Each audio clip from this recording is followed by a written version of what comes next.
Hello, and welcome to the Miskatonic Playhouse. I'm Steve Anderson, and today I'm going to be guiding these fantastic players through a scenario of my own. It's my first one, please be gentle, called Arkham Fire.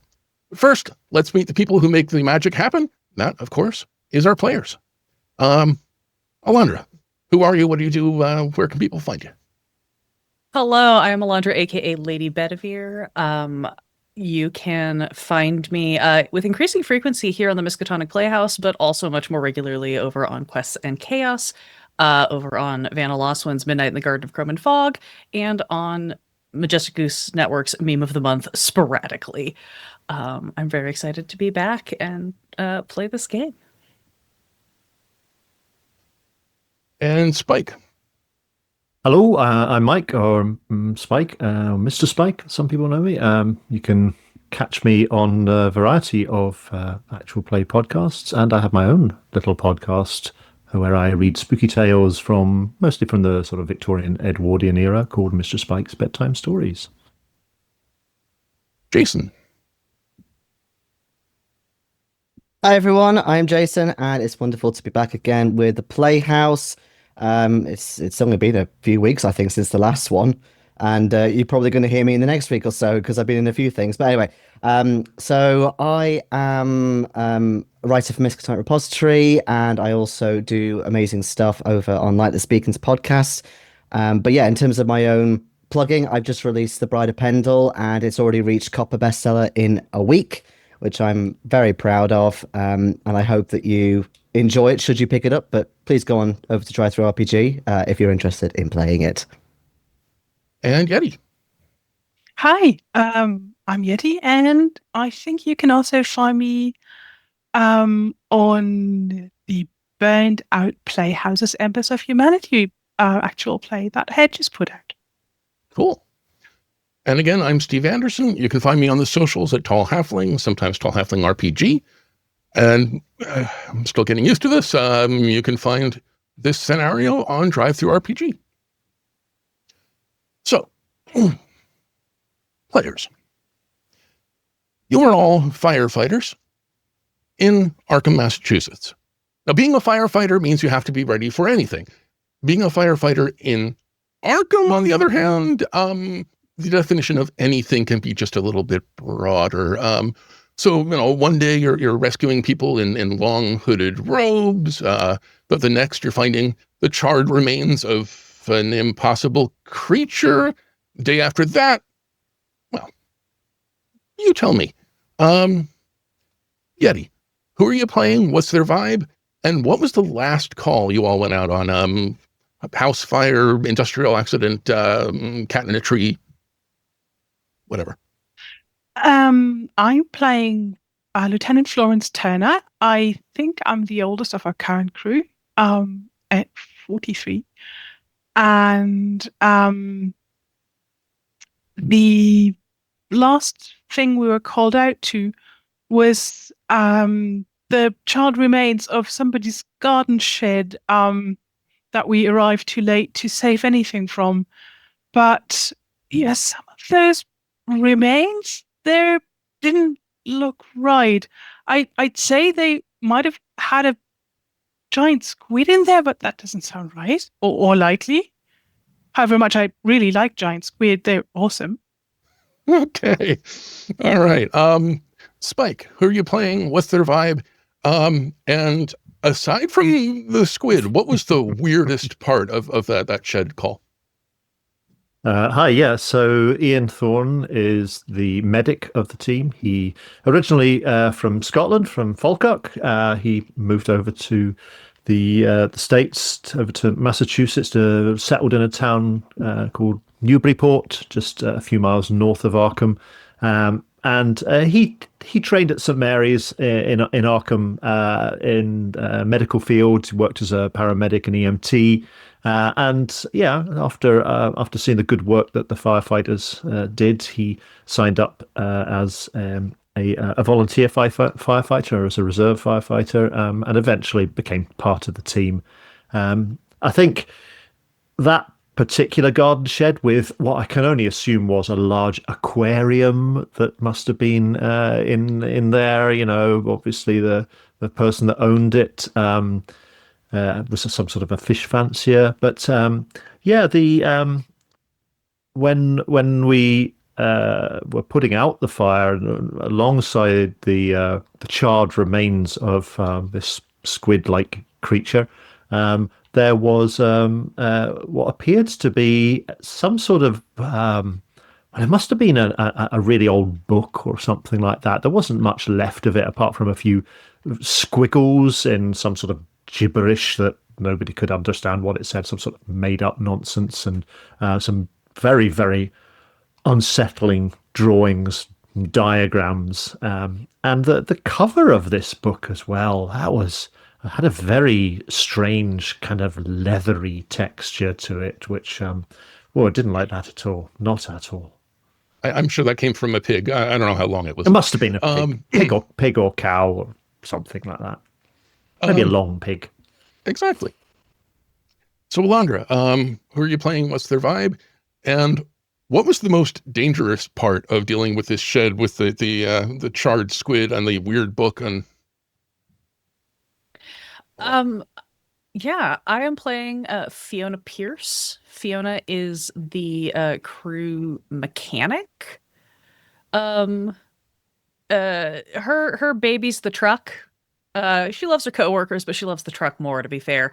And you know, she's a little bit aloof, but enjoys the camaraderie of having this sort of set work crew, except for times like that last call out when just, you know, that moment when you're there with the crew, you're all in the groove, and then suddenly everybody's eyes go black and you start like chanting weird stuff, and then everybody blinks and looks around and starts accusing each other of starting it. It happened again.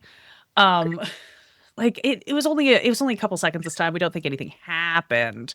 But it's just really unsettling that no one can figure out like what keeps causing it. So I'm gonna have to ask the medic to check that one out next time. I'm sure everybody gets that. Yeah. And Jayson, who are you playing? What's their vibe? And how did you all get out of this in one piece? Basically, how does that story end? Fair enough. So I'm playing Max Whittaker, aka Whitty, who is definitely the muscle of the group, but aesthetically he is not so pleasing to the eye. He's got quite a big garish scar near his eye, although he's never explained what that was from.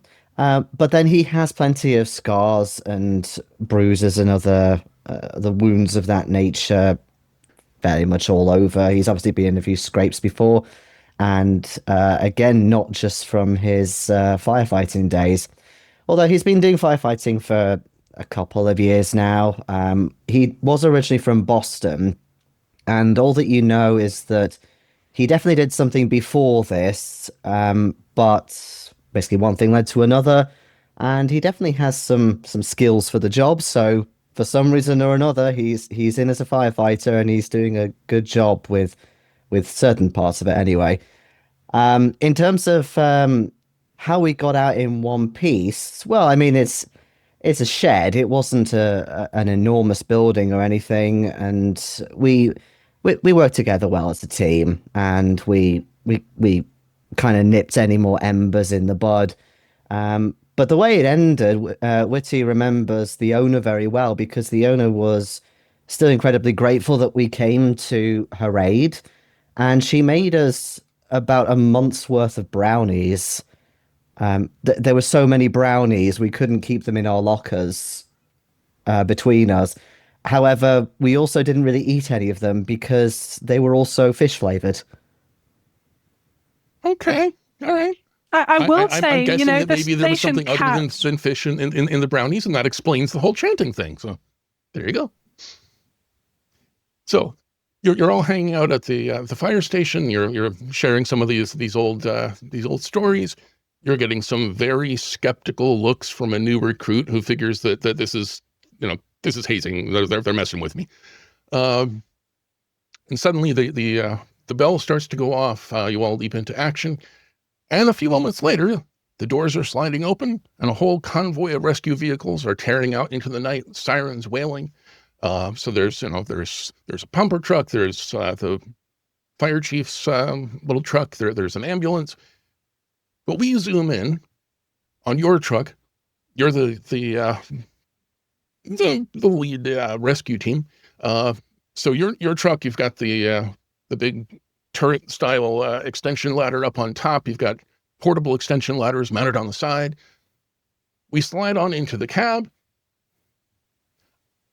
I'm sure some of you were probably disappointed when you became firefighters to learn that it's been 70 years since anybody got to ride on the back of the truck holding on.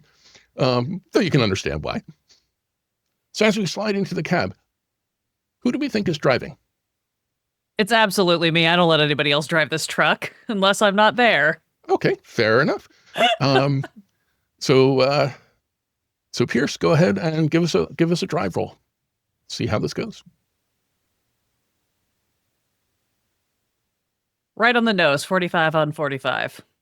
Awesome. Yeah. So there's one close call as you're weaving through some of the residential neighborhoods. You get a little bit close to one particular tree, but you just get a light brush of leaves off the side of the truck. And a few minutes later, you're pulling up outside of a beautiful old Victorian house. 2 stories. There's a porch. Sorry, there's a porch on the front, and then windows to either side of that. 2-story house.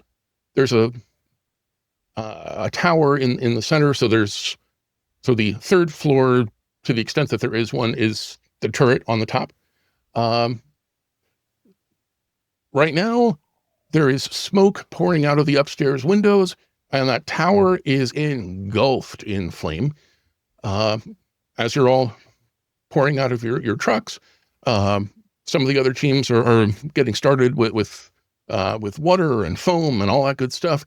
The chief holds you guys back for just a moment, starts laying into the usual speech you've heard 100 times about, old houses and structural integrity and safety first, and you can all go ahead and give me a spot hidden.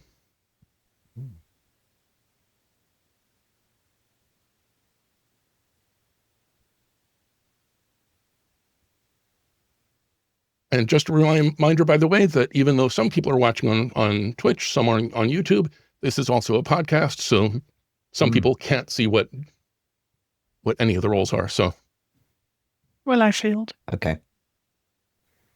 I also failed. Hard success for me, 19 under 50. I got a 4 under 60. Extreme success. Eagle-eyed. Okay. I'm looking in every window, looking for signs that might be somebody in the building. Just keeping my eyes peeled. I'm not listening to the captain at all. Not paying attention. Understood. And in fact, with an extreme success, and then you specifically mentioned looking in all of the windows, I'm going to call that a critical success, the equivalent of rolling a 1. Because as you're looking at the house, on the right-hand side, 2nd floor, in one of those windows, you see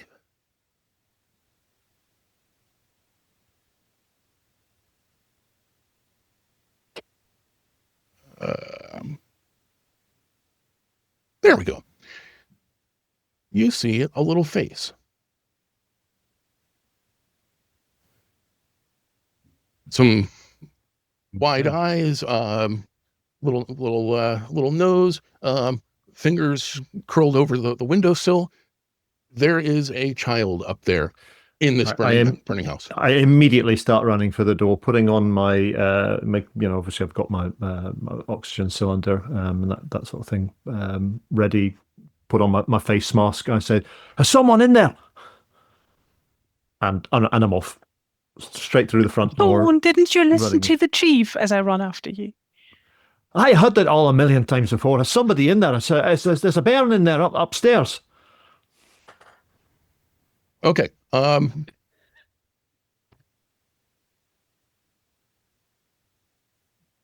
Just something I will toss in here. You do not have to change what you're doing, but it would occur to you as a firefighter that if you're going through the house, then you're coming back out through the house, which means taking this kid through the heart of the building that's on fire. You do have a truck with ladders. If you want to go that way, you have options, is what I'm saying. Okay, so if I think if the ladder is the quickest and safest way to get this kid down, then I'll kind of do an about turn as soon as I reach the door. Like, what am I thinking? What am I thinking? And run back to the truck and say, "Come on, Tunnel, let's get this ladder up." Okay. I'm gonna roll over that critical success. Not gonna ask for a climb or anything like that. And Iain's obviously taking the lead. So you get the ladder planted. You scurry up. The face is not at the window anymore. Looking in through the window, you can see thick smoke swirling in the room. As you lean in through the window for a better look, you find a little girl huddled against the wall just under the window. Long white nightgown, clutching a teddy bear, as if it's the most precious thing in the world to her. I kind of reach out towards her from the window. "Come on, darling. Come on. I've got you. I'll get you down. I'll get you down safe and sound. Come on with me. Is there anyone else in the house?" So there is a moment as you're reaching out when she is clearly terrified to begin with, and you being a modern day firefighter, you've got the mask and everything, so you probably look kind of scary as well. Take the mask off and my even scarier face. No, take the mask off and say, It's all right. I've got you. You're safe now. We've got you. We'll get you down safe and sound. Just come on." And a few moments later, you're climbing back down the ladder. You've got her in your arms. She is clinging onto you as tightly as she's clinging onto the teddy bear. I'm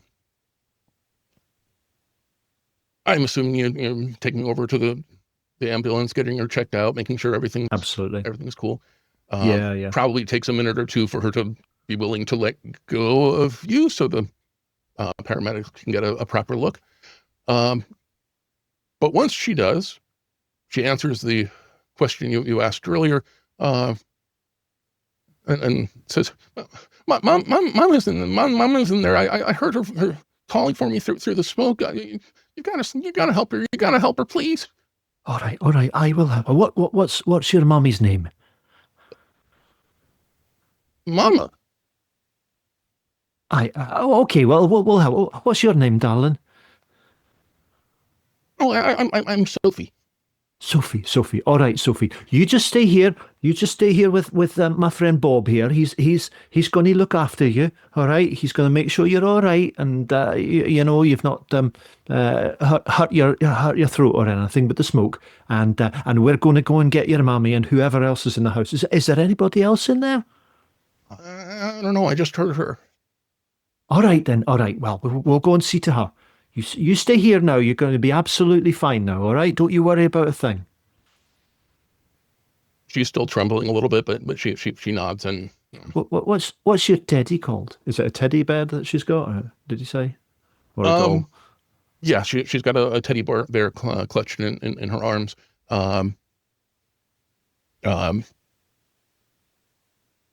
She tells you a beautiful, lovely, adorable name that is not immediately Mr. Bojangles. That's a fantastic name for a teddy bear. Well, all right. Well, Mr. Bojangles, you look after wee Sophie here, all right? You make sure she's all right. I'll just nod his head. Says, "I see. He's going to look after you too." And then I'll away off back to join the others, who've probably put the fire out and rescued everybody else from the house by now. So the other crews are still working on it. The tower was very much engulfed when you got here. It's going to take a little while. So what would you all like to do? Presuming that Iain has reported to us what Sophie said about her mama being in there, I think Fiona is going to make sure that gets relayed to the chief. And just be like, sir, we've got reports that there's at least one other individual in the house. And we don't know beyond that, so we should probably get a crew in there searching in whatever parts of the house seem stable enough for us to Go. going. The chief has completely turned 180 degrees about sending you all in. Before you do have a moment to grab your gear. You already have the heavy coat. You've already got the helmet. If it ever becomes relevant, and not that it would, that does work as armor. For those of you who are somewhat new to the game, armor doesn't seem to come up very often. It doesn't make you harder to hit. It just reduces the damage. But of course, that's not going to become relevant. I'm sure. You do have a moment where you can grab one more piece of equipment if you'd like. I'll offer you some options. You got fire axes. You got extra tank of O2. You've got first aid kit. You've got a tool kit. So you do have some options, and you can each decide what you'd like to grab.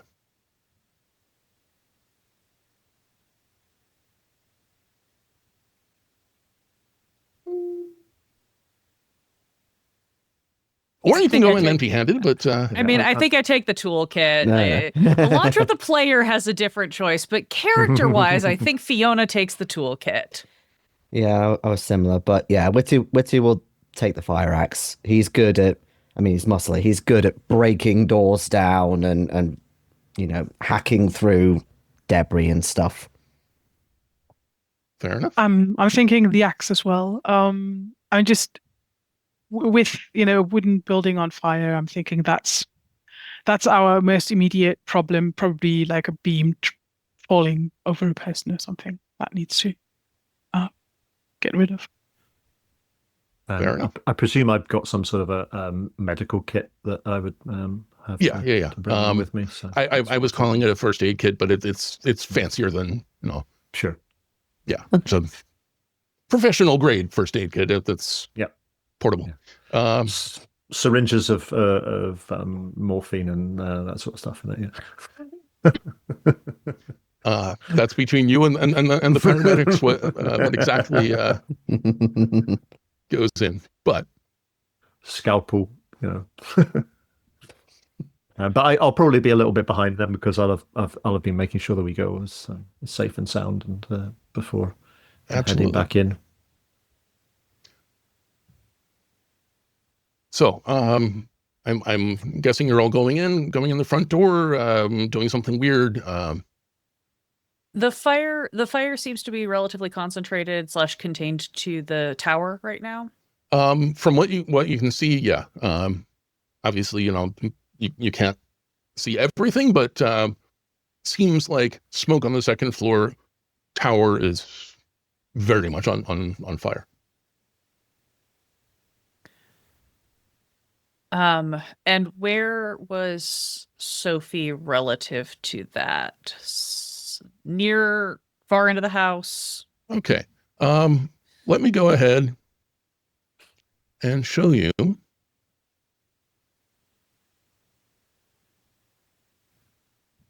This is a newspaper clipping. You haven't actually found it yet, but that's okay. But for the visual, yeah. But it will give you a picture of what you're dealing with.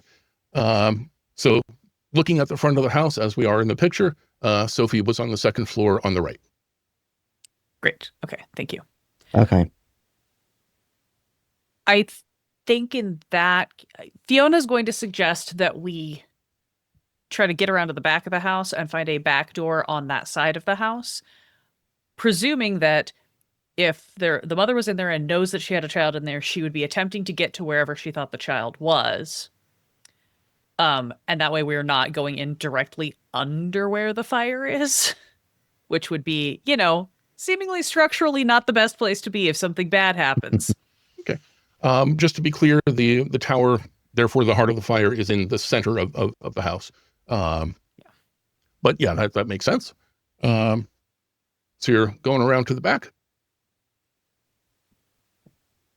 That would be my suggestion, unless somebody else wants to counterpoint. But Fiona would head to the back on the side where we got Sophie from, and see what the nearest door or low-hanging, easily accessible window would be to get in. Okay. You do find a back door. Looking in through the little window, you're seeing, seems to be the kitchen.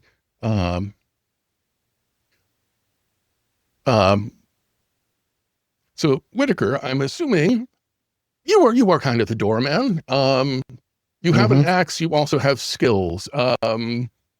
Which way do you choose to go? A shoulder. I think for now it's whichever way is the quickest way to get in, which presumably is just smashing with the butt of the fire axe at this door. Okay. All right. So you smash out the window, you unlatch, and you let yourself into the kitchen. As you enter the kitchen, the first thing that grabs your notice, there aren't any appliances. There's no stove. There's no refrigerator. If you saw this in a picture, you would think that the house was abandoned.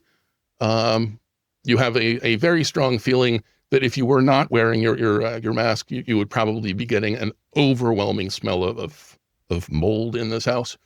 From the kitchen, there's one door that leads out to a larger room. You're guessing, based on location, you're guessing dining room.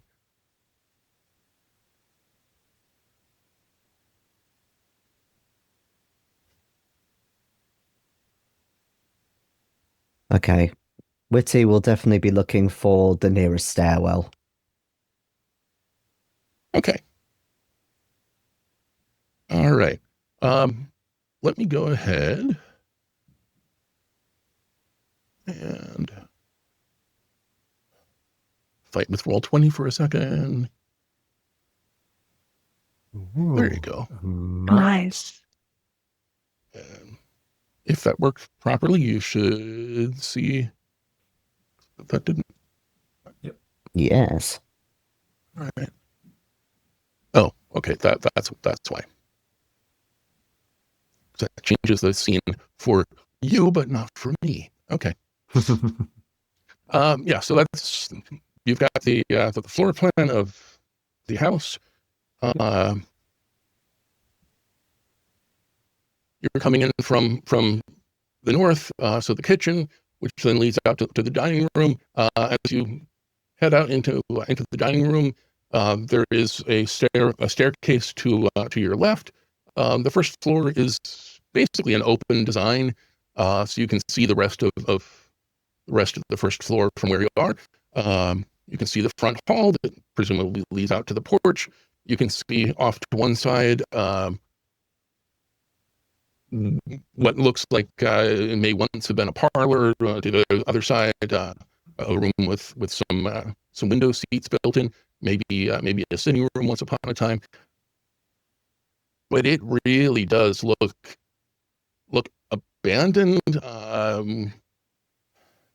You can't shake the feeling that nobody's lived here in a long time. Looks like the radiators have been pulled out. The lighting fixtures have been pulled out. Standing there in the dining room, you can see a cluster of wires coming out of the ceiling where there was once, but is no longer a chandelier.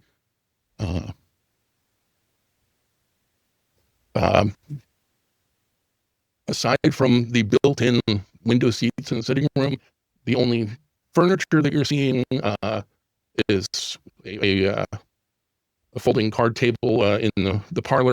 From this distance, it's hard to see details, but it looks like there's some papers that Some of them are still on the table. Some have fallen off onto the floor. That's what you're seeing. So is it just Max and Fiona that have gone in through the kitchen, or did Florence go in through with them? Well, if you wanted to, I guess we could still take the ladder in through the room, the bedroom. That was going to be Ian's plan, because that's where the kid was. So he's thinking, well, the mum can't have been that far away.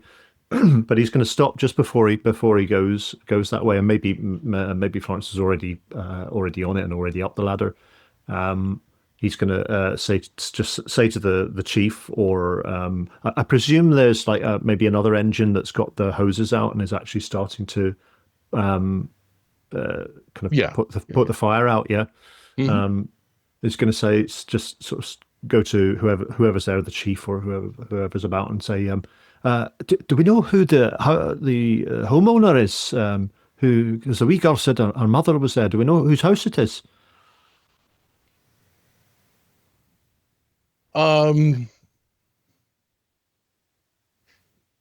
You would probably be able to find that information, but it's not necessarily the top priority for the fire department. You've got an immediate. I mean, Ian's asking, what's the name? What's the name of the homeowner? Nobody seems immediately sure. So, are there any? Who called it in? Was it a neighbor?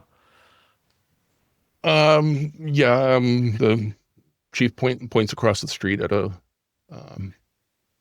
house you can see. Are there any neighbors kind of out on the street watching the fire department at work? Not out on the street, but you do see some faces at windows.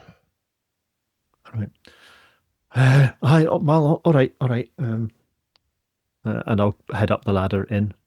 Can't I believe we don't even know whose house it is? So go ahead. Okay. Well, I mean, you know it's Sophie's house. That's the important thing. But I'm calling for a mummy. I'd like to know her name. Mrs. Sophie's mummy. That's pretty much what he's going to have to be shouting. Ma'am. Yeah, mommy. Are you here, mommy? So, two of you are going up the ladder in through the window. And I actually, I don't think we clarified when you rescued Sophie. Did you have to team effort? Like knock in the window, or was it like, did she open it? Could you open it from the outside? It was slightly open. Yeah, you can kind of see that in the picture, looking out between the window and the sill. No, I have a really sort of hazy understanding of how fires work, but is it a bad thing to now have an open window? Like, is that letting massive amounts of oxygen in and being really horrible for us to like be climbing in there now? You can see, taking another look from the outside, you can see there are some broken windows, ventilation. That ship has kind of sailed already. Awesome. Okay, so we'll just take it as it is. In through that window then. Okay. Jayson, you said you were looking for stairs. Are you heading upstairs or? Mm-hmm. Yeah. Okay. Yeah, definitely. So we got two of you going into the front bedroom. We got two of you coming up into the master bedroom. Let's start with the master bedroom. The smoke here is thick. For a moment, you're reminded of when you were going through your training a few years ago at the Fire Academy in Boston. There was an exercise where you had a completely blacked out helmet. Think Luke Skywalker fighting the little ball, and making your way through a room and doing a rescue where you could see nothing. It's rarely been quite that absolute, but it is thick. There's also a red-orange glow to it. And as you make your way into the room, you can see why, because looking up, that round icon on the map is a circular staircase heading up into the tower, which is still completely engulfed. It looks like looking into an incinerator, and that glow is diffusing through the smoke, kind of the way that if you turn your high beams on while you're driving through fog, the whole fog just glows at you. That's basically the effect that you're getting. Meanwhile, the other two, you're coming up the ladder into the bedroom. Is this the front bedroom that we're coming into then? Yeah, is that the yeah? Cool. Looking at the house from the front, right hand side, second floor. Cool. Same place where you rescued Sophie. As you climb in, smoke is kind of thick here, but not as bad as the master bedroom. But it parts now and then, and you can get a look around. There's no furniture here. No bed, no bureau. Looks like nobody's lived here in a long time, even though you just rescued this girl out of the same room. Hey, Florence, that is a bit weird. Is this like a storeroom or something, an empty room? What's a wee girl doing in here? Very strange. Well, she's not here, though, clearly. No, her bedroom must be around the back or something. Hey, nobody seems to know who owns this. Who owns this house? Is that not weird? Problem for when we found her. And I'll just make my way across this seemingly empty room, and it's clear that the lady we're looking to rescue is not here. So yeah, we have I'm just gonna radios, start shouting. right? You do have radios. Good point. Let me take just a moment to add a detail for Florence. Because as you're making your way through the smoke in the bedroom,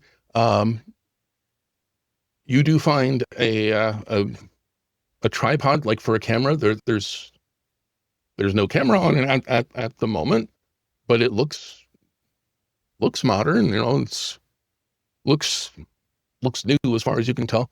And you find a file folder set aside on the floor. Flipping through it, you find some random notes about the history of the house, including a newspaper clipping that you already found earlier. I mean, it just seems so odd and incongruous, and I mean, I know I shouldn't, and saving that lady should be, our sole priority right now. But I'll just grab that file and stuff it in my bag. Fair enough. So you were asking about the radio. I was asking about the radio because I think Fiona is going to radio the crew as she's coming up the stairs following Whitty, and is just going to say, hey, I think this place is abandoned. I think we might be dealing with squatters.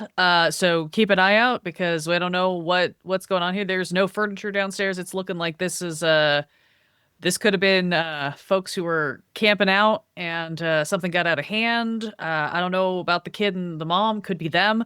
Also, we're going to be dealing with near blackout conditions once you get up into this bedroom here. Whitty's already having trouble, and I'm right behind him. We're in the front bedroom here where the girl was. Looks empty, but there must be another bedroom at the back, I suppose. I mean, it doesn't matter if they're squatters or not. We've still got to look to them. These old I'm not saying don't look for them. I'm saying these old Victorian houses are weird, though. So just, be careful. Right enough. I'm with you. So, Iain, while you're still in the bedroom, your eyes are adjusting to the light in here between the smoke and the flashing emergency lights from outside. You're noticing that there is a layer of dust on the floor. There are footsteps, but not the footsteps of a little girl. It looks like a couple of grown-ups were here, milling around as far as you can tell.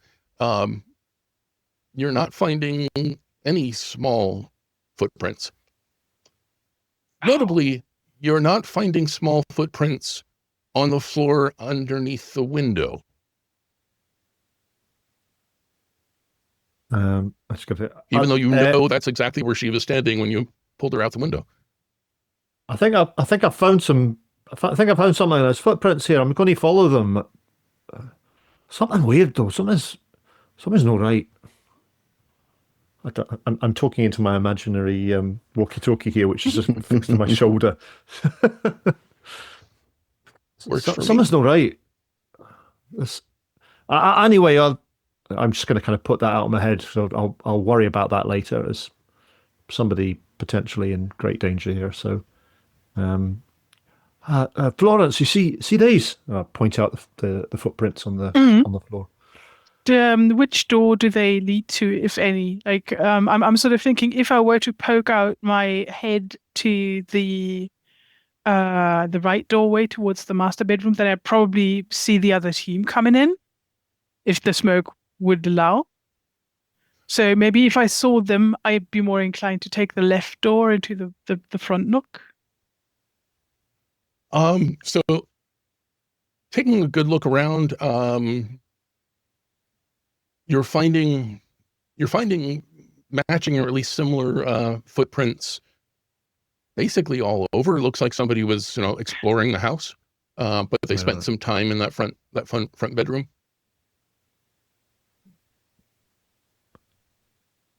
I'm just going to call out, Mom, it's the Arkham Fire Department. Where are you? Call out.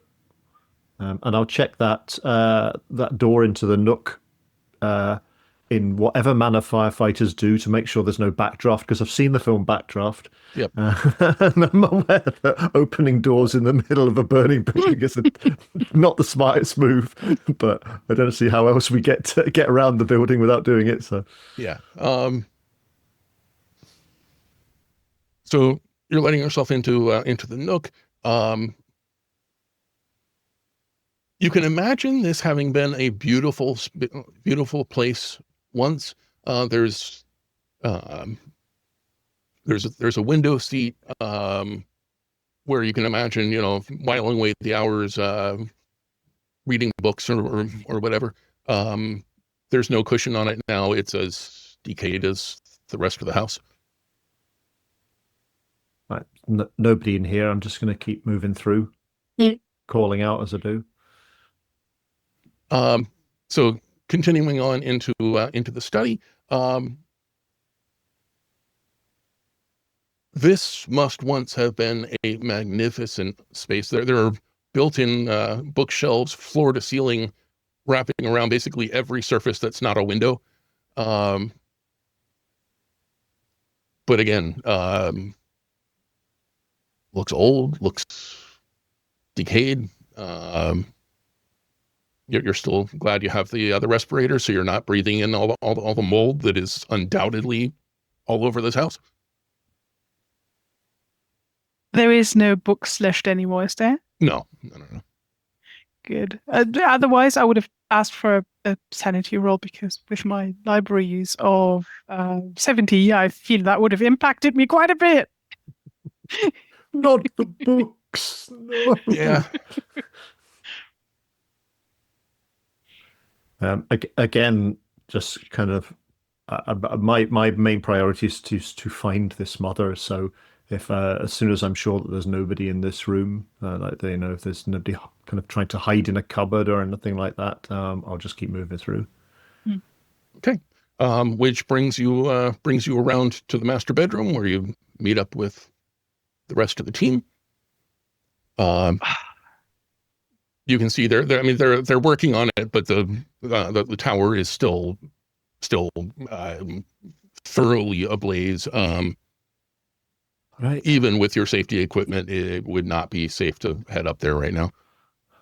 You just hear the disembodied voice of Witty passive aggressively calling Fiona out. Like, I think you should clarify to the others, Pierce, that Whittaker is doing just fine. Thank you. I didn't say you were having a problem. I just said you were first up the stairs. I'm a little busy. Fiona is intermittently radioing to the other crew to let them know that, like, kind of reporting on what the inside of the house looks like, so that if they want to try to run hoses like up into the windows, or if they want us, since we're already inside, to try to create any sort of fire break from the inside to help contain things. Seeing what they're reporting from the outside, since they're gonna have better visuals on where the actual fire is up above. Yeah. Is that you, Yeti? Yeah, of course it is. I can't see you for all this smoke. There's nobody downstairs. You cannot see saw, no. Fiona roll her eyes at this conversation. We didn't find anybody out into the front rooms. If she's here, but I hope She she's must not be up in the. there. She must be in the back. Maybe she's in one of the back rooms. I don't think she's here at all. I know she's here. The wee girl said she was here. If she is here, she's in a place where we can't get to her, and we can't help her if we're also caught in the fire. Well, But can can we we- check what we don't know yet is the bathroom and the storage room. Yeah. Very yeah. true. Very, very similar to what you've seen elsewhere. The fixtures have been pulled out. There's a sawed-off pipe sticking up out of the floor where facilities once existed. Oh. So if somebody had the instinct to, like, I don't know, save themselves by running water, then they would have had no luck there either. No. By the way, the crews outside give you the usual, status quo kind of reports. You've all worked together before. They just need some time to get on top of. Yeah, I'm going to run through to the front bedroom and just shout out the window, "Get out fire hoses on the turret, on the tower there. There's somebody trapped up there. There's somebody trapped up there. I don't want to hear that we're working on it. I want to hear that you've put the bloody fire out." Fiona is radioing in the report that we have been told there's another person in the building, but we have not found any evidence of them yet. So the much more level-headed version of what Ian's doing. About how old would the wee girl appear to be? She's sort of 5 or 6 or younger, or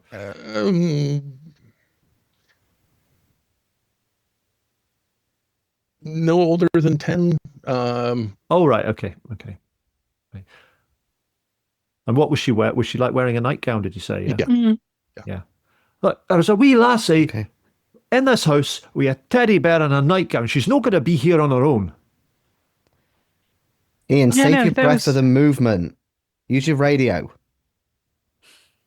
There's footprints there too, like and a tripod. Maybe there's like urban explorers or whatever these people call don't- themselves. We don't know how long that's been here, and to your point, Ian, she could be here alone. If her family is unhoused and they were squatting here, and She said her mommy was in the building. I'm going up. I'm going to find her. Fiona will grab Ian and about face him and be like, "If you break protocol, I will report you. Report me all you like. I'm not letting a woman die. You're gonna die with her if you go up into a conflagration. Use your brain, man. You can't save anyone if you're going directly into a fire." You are not going to find her through that smoke. Look, What, we just leave her to die? No, we follow directions and protocols to stop the fire and find her so that it She's doesn't all- take us if- with. If she's in there, she's got like 5 How do you minutes, know- 10 how do you- minutes of bed. How do you know that she didn't think her kid was already dead and jumped out a window to save herself? We've seen that before. Use your head. Calm Or she down. might not be here at all. The kid may have just been playing outside and rushed in here to hide. We don't even know if she lives here. all right, okay, but if this woman burns to death, it's on your shoulders.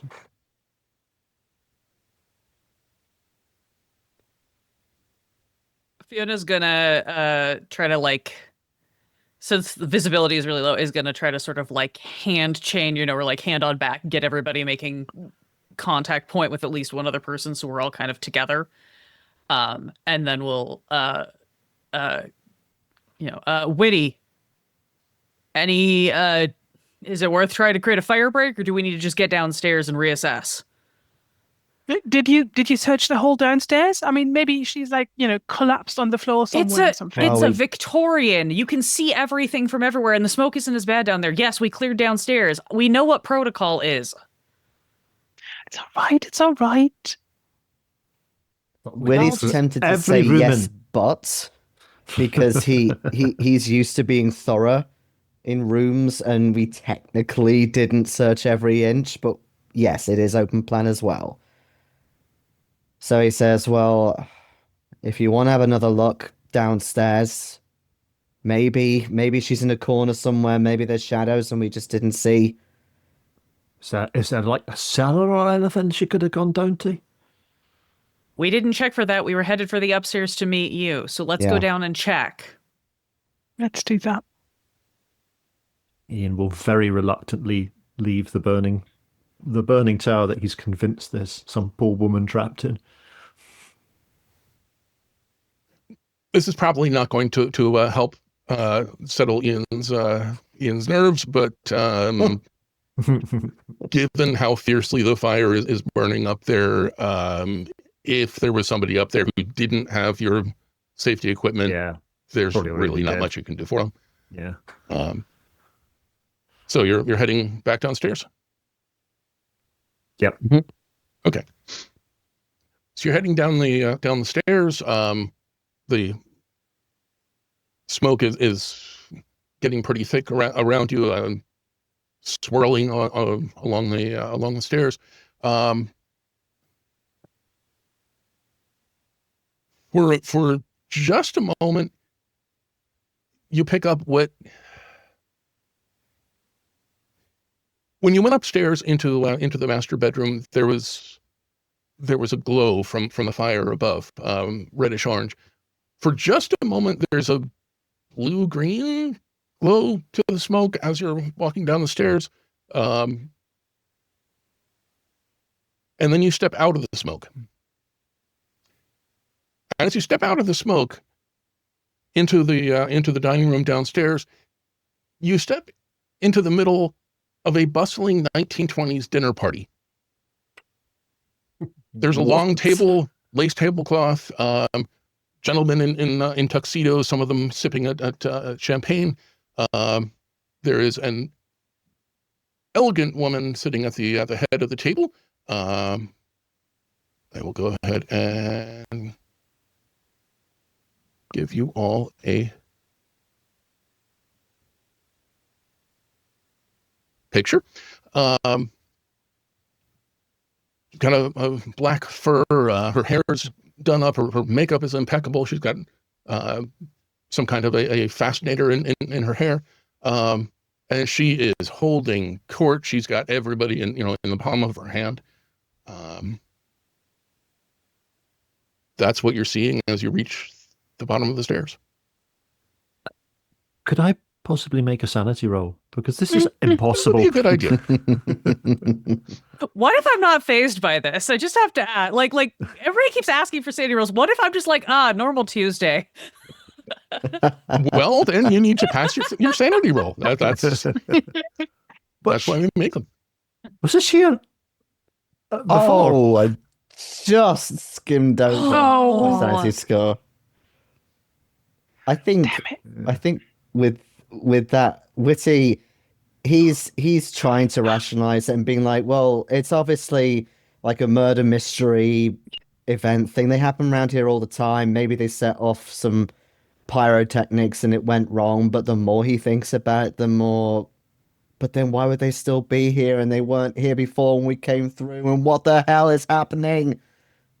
I turn around to Pierce and say, "Why the hell didn't you tell me there was people downstairs?"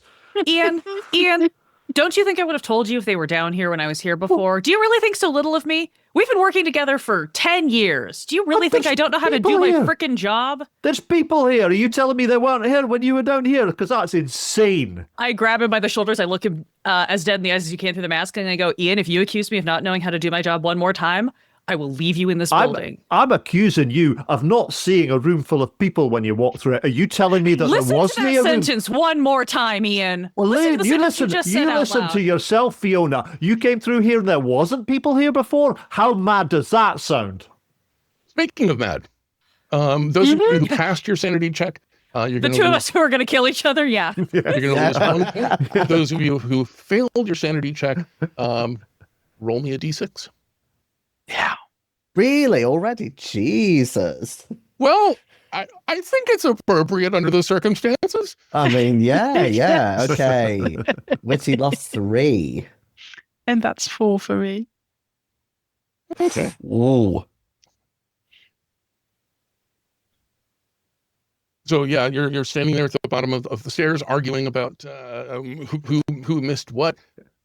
Yeah, It's like at the table unprofessional. No, I'm not accusing you of being unprofessional. I'm accusing you of being mad. I realized blind. this was going to be a PvP scenario. I would have loaded out my gear differently. Damn. So speaking of being blind, the people at the table don't pay you any attention whatsoever. They don't seem to acknowledge your presence. Florence, there's are they real? Rather large gentleman at the foot of the table. It can't be. It makes no sense. It's one of these time slip things. I've heard of that. Like, like in the Bermuda Triangle, or something. This makes no sense at all. Start raving mad. Listen, people, you all have to get out of here. This house is on fire. You're all going to have to leave. Right? Understand me? It's not safe for you in here. Come on. Let's move it out. Just absolutely no acknowledgement whatsoever. This rather large gentleman at the other end of the table leans back in his chair. He's puffing away on a cigar.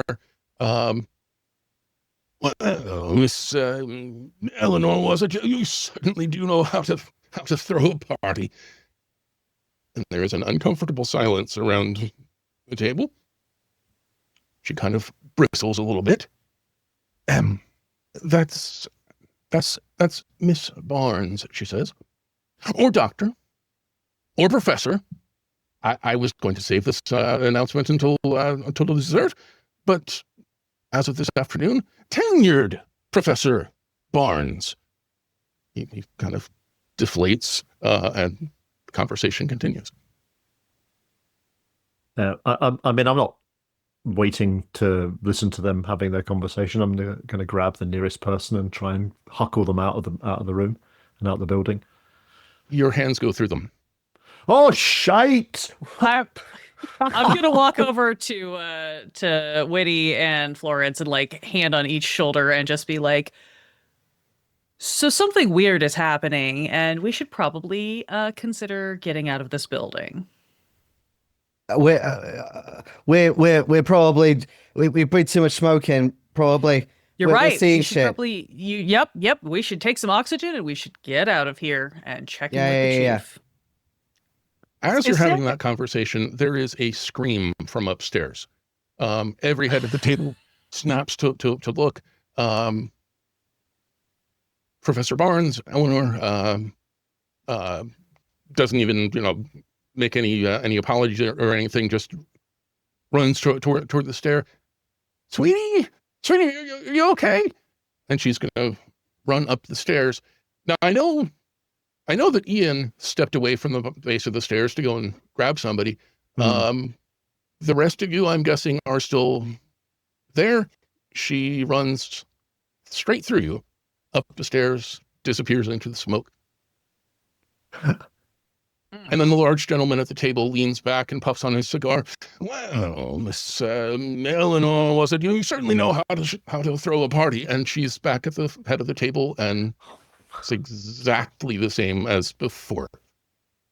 Can I make some more sanity rolls, please? I think that's another sanity roll, don't you? I mean, them passing through us for sure. Stop asking to roll sanity. What is wrong with you people? It's called Cthulhu. Lean into the madness. And also we get to see the drama play out again. It's very exciting. To a player who actually wants a sanity check. Okay, I passed this time. I just A, put my hand straight through somebody, and B, seen a scene entirely reset itself in front of my eyes. I think that's even weirder than seeing a room full of people. I must know, as Professor Barnes ran through us, did she feel cold at least? I think you noticed.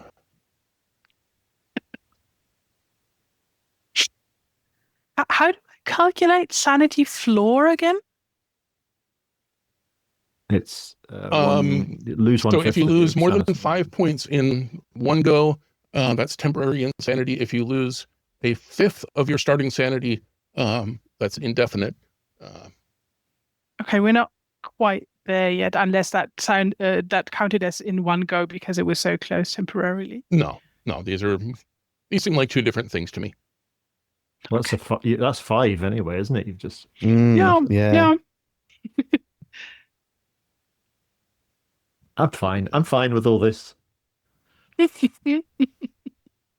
Fiona's starting to crack a little bit, but isn't going to show it because she's still extremely upset at the fact that her oldest colleague has decided today's the day that he's just going to assume she doesn't know how to do her job.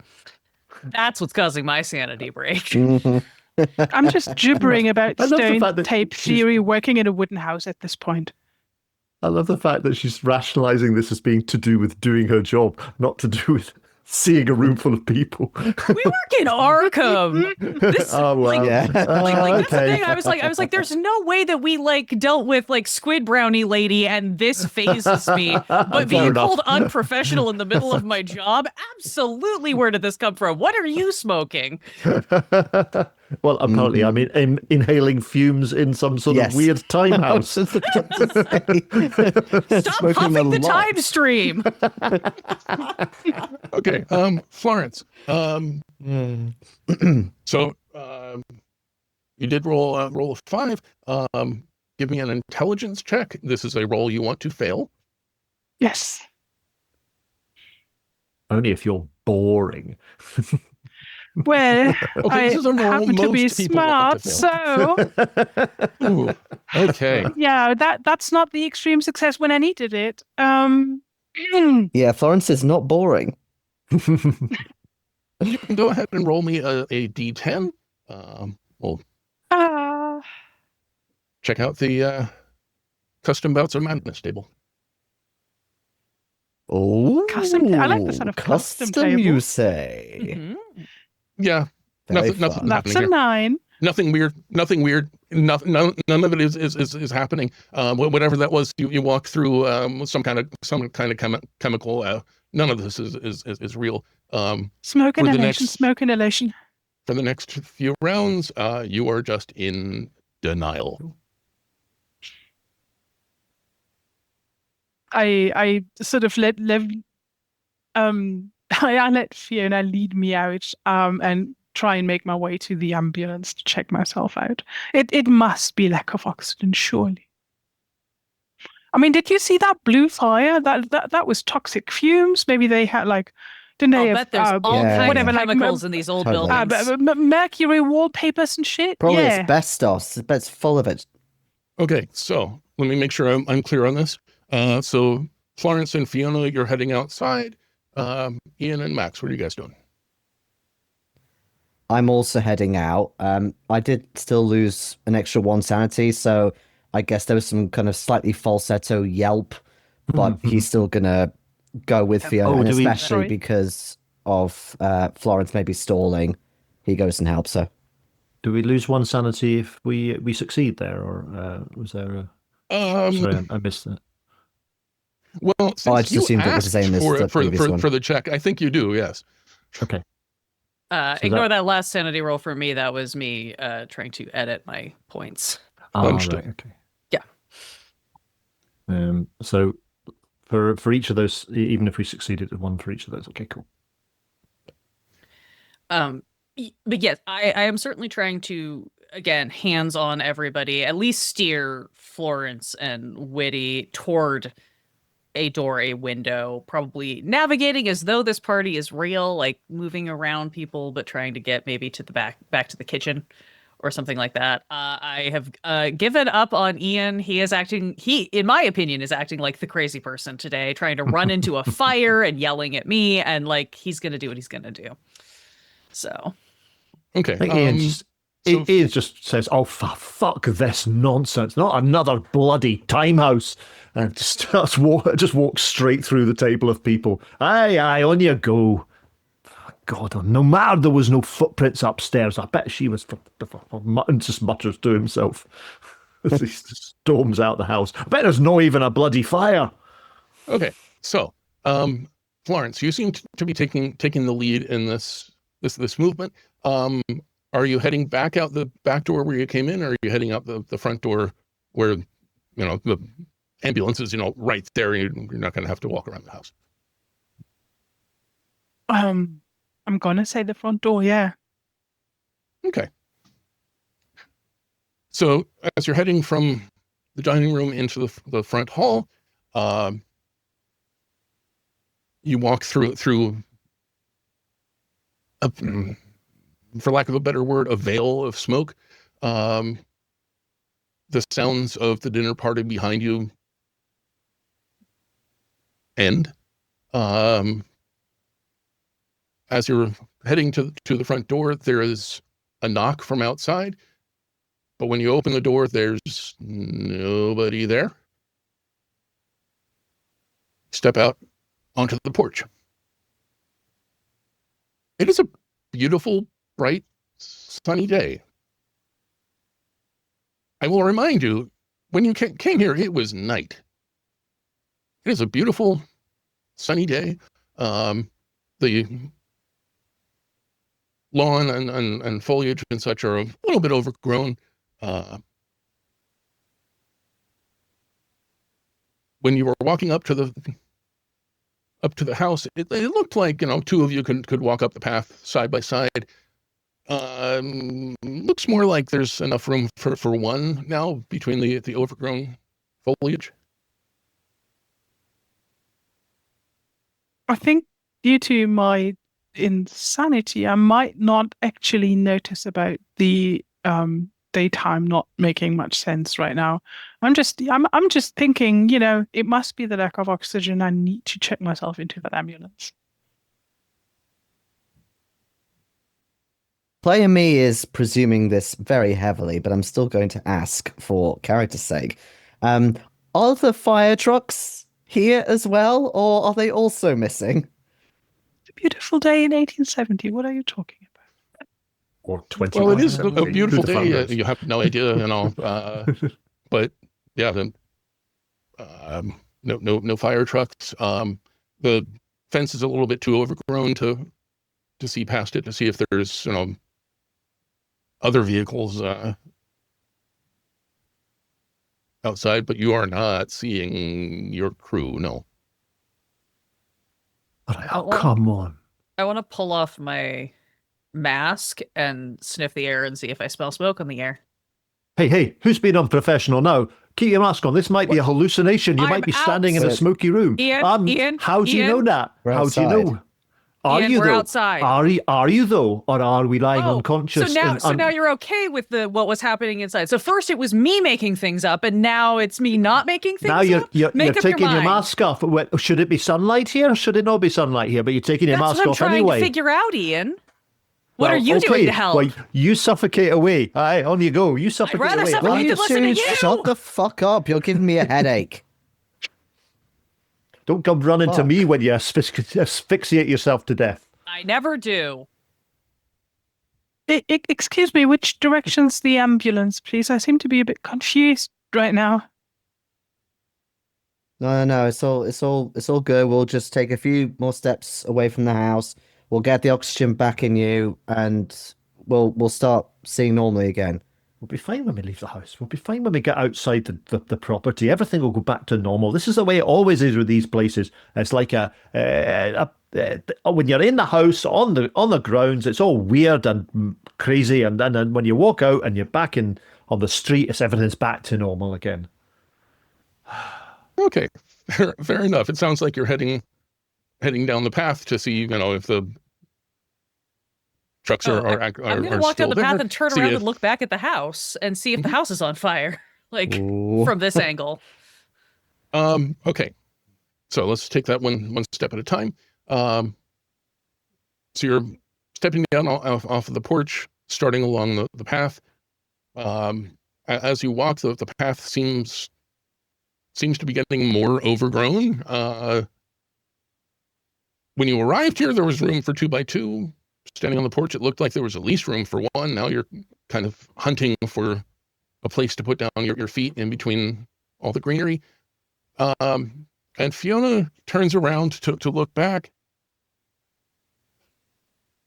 You see the charred ruins of what used to be a house. Just largely hands up in overgrown. the air.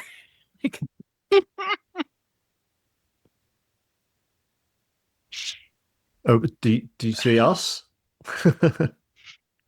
Yeah, you're all still there. I will just turn and point, be like, what does the house look like to you from here? Before I say anything. So are we all out on the street now? Is that? I You're on assumed the we were all path. walking together down the path. You're on the path ahead. Well, ahead of you is the fence, which is completely overgrown with vines, and the gate out to the sidewalk. Behind you are the remains of a burned out house. But it's still daytime. I think. Oh yeah. There are Whitty will have been starting clouds to hack gathering, away at the vines and stuff while you say that. Sorry? Is it just me, or is the grass growing while we walk through it? Like I know it's always growing anyway, but really, is it really growing? Do you know what I mean? Yeah, no, I know what you mean. There's something going on here. What does the house look like to you right now? Oh, burnt to the ground. Right. So the house that was just fully intact that we walked out of. Right. Well, Yeah. So, okay. So we can all agree now that something's going on. Well, obviously something's going on. I knew that as soon as I put my hand through somebody. I just stand there and sing the title tune from Brigadoon. Any luck on those vines, Whitty?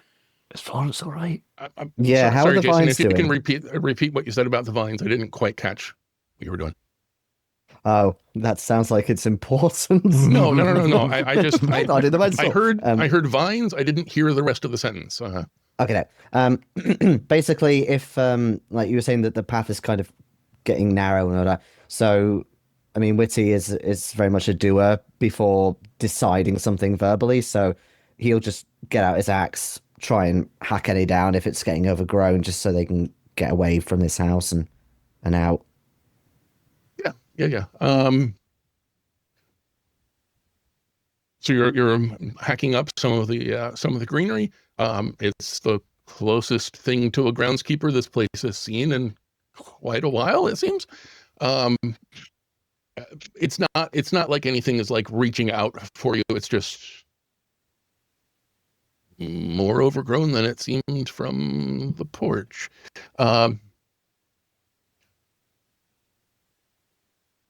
There is still the gate in front of you. It's overgrown enough. It's hard to see past that without stepping out onto the street. But we could open the gate. Like the gate is openable and we could get through to the street. Certainly looks like it. Yeah. Okay. Right. Well, then, yeah, Whitty will keep trying. I think we should all stay together. Just like if things are changing all the time, we don't want to end up like years apart if that's what's happening here. Okay, so you're swinging open the gate. It's it's a standard metal gate. You have the catch. You start to swing it open, and then there's no gate. There's no fence. You're standing at the bottom of what looks like a crater. The hell? I sing more loudly. I turn hell is around. Is the house still visible? Just rubble. Rubble. Are there? So a moment ago, it looked like it had burned down. Right now, it looks like there was an enormous explosion here. How deep is the crater? Is it like just sort of 10 feet deep, or is it 100 feet deep? 10 feet deep. You could walk up to the edge of it, and there's a hill just down the block where you could see a longer distance. The rest of Arkham is here. Yeah, you can see the houses and stuff around the area. It's not. If you climb up out of the crater, you should be able to see. Yeah, just sort of start scrambling up and see what I can see.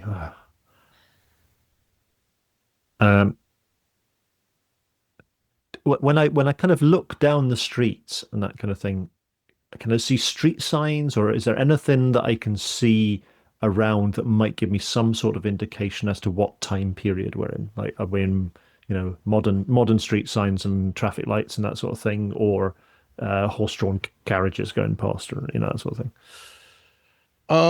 Okay, so you scramble up out of the crater. You are planning to look around for street signs, other indications. Best way I can describe this is if you think about the original Terminator movie, the visions from the future, where the whole landscape is just wrecked. You do see the hulk of a burned out car not terribly far away. It looks like it burned, and then it sat there and rusted and rusted and rusted.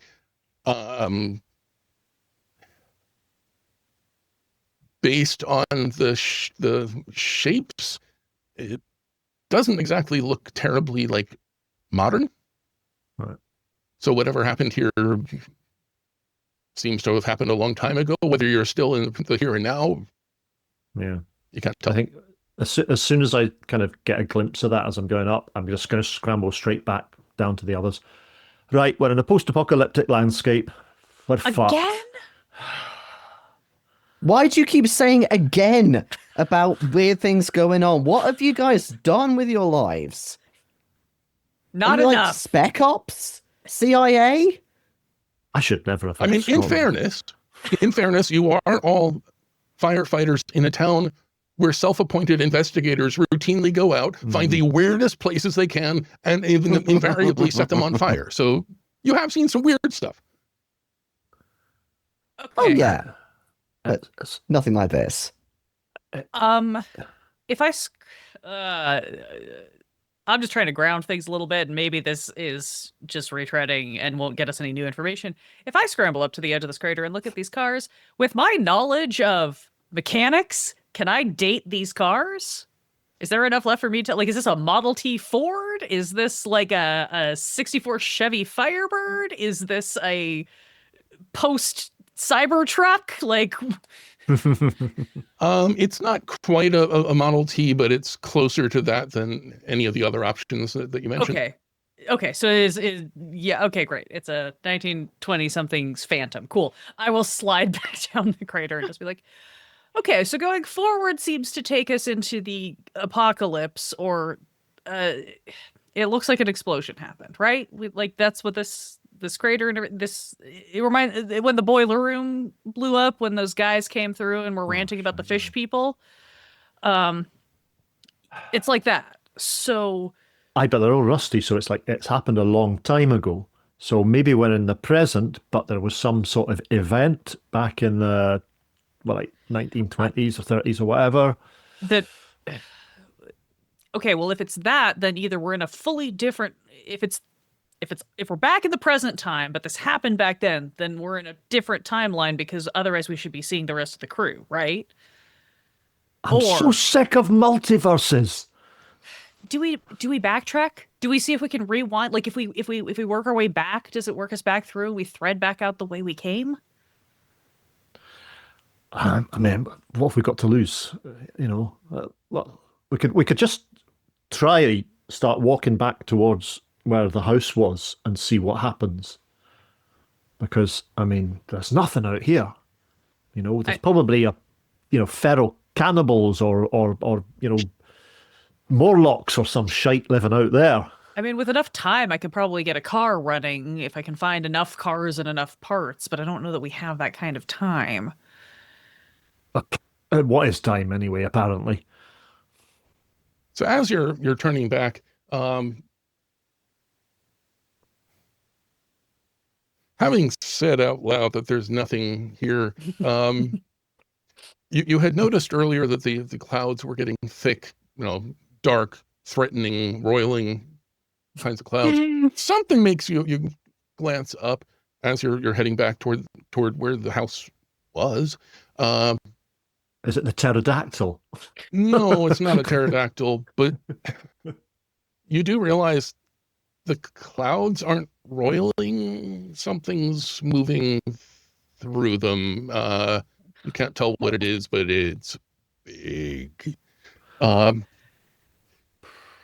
So apparently this is why I haven't been doing anything for the last 5 minutes, because I've just been staring at that, Mm-hmm. So you're heading back. There is a very weird moment when you step into the rubble, into a house that's not there, and suddenly it is. Suddenly you're back in the front hall.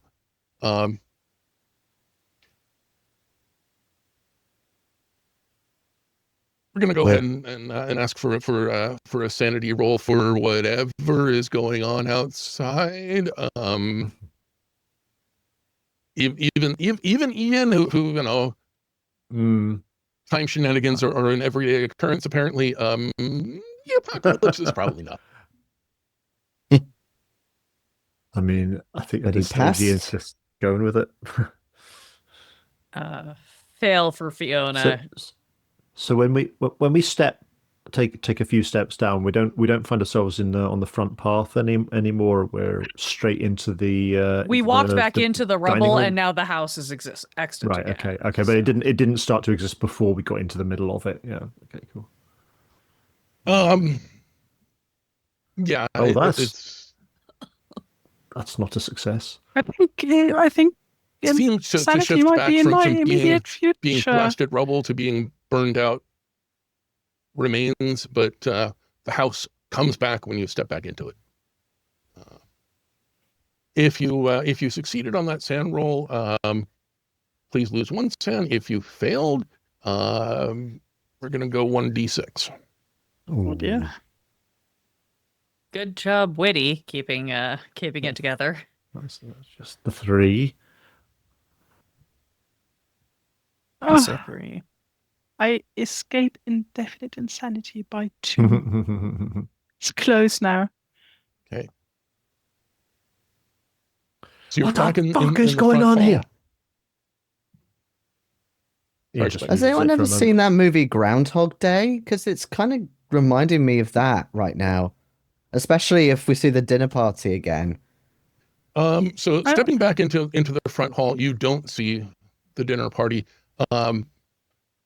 When you passed through this spot earlier, the sense that you got was that the first floor was a very open floor plan kind of thing. Right now, it's not nearly as inviting as it seemed then. If you look back the way you just came, you see the front door, you see the little nook to either side where a coat rack might go. The other, 270 degrees around you is just smoke. You get the feeling that if you step through the smoke, you'll probably still find the rest of the house. But for the moment, that's what you're seeing. You're not hearing. You're not hearing the dinner party. In fact, once again, you're hearing a knock, knock, knock at the door. There's a long moment. And as you're debating what to do next. Oh, I just rush to the door, open it. I'm ready to punch whoever it is in the face. Yeah, if you open the door, there's nobody there. I mean, but a moment later, the same woman you saw earlier, Eleanor, looking a little bit younger, looking very, very pregnant, comes. Well, it's probably not the appropriate word, but waddling in, makes her way to the front door. There's a young man in a military uniform standing on the stoop. He hesitates for a moment. She stares at him for a moment longer, and she collapses to the floor in tears. And then you hear the knock on the door again, and that whole little scene starts to repeat. Did you say there's smoke around? Mm-hmm. Sorry. Yeah, basically there's a curtain of smoke between rooms. Right. I think you're right about the time stuff, Ian. It's just all over the place. We're seeing bits of this woman's life.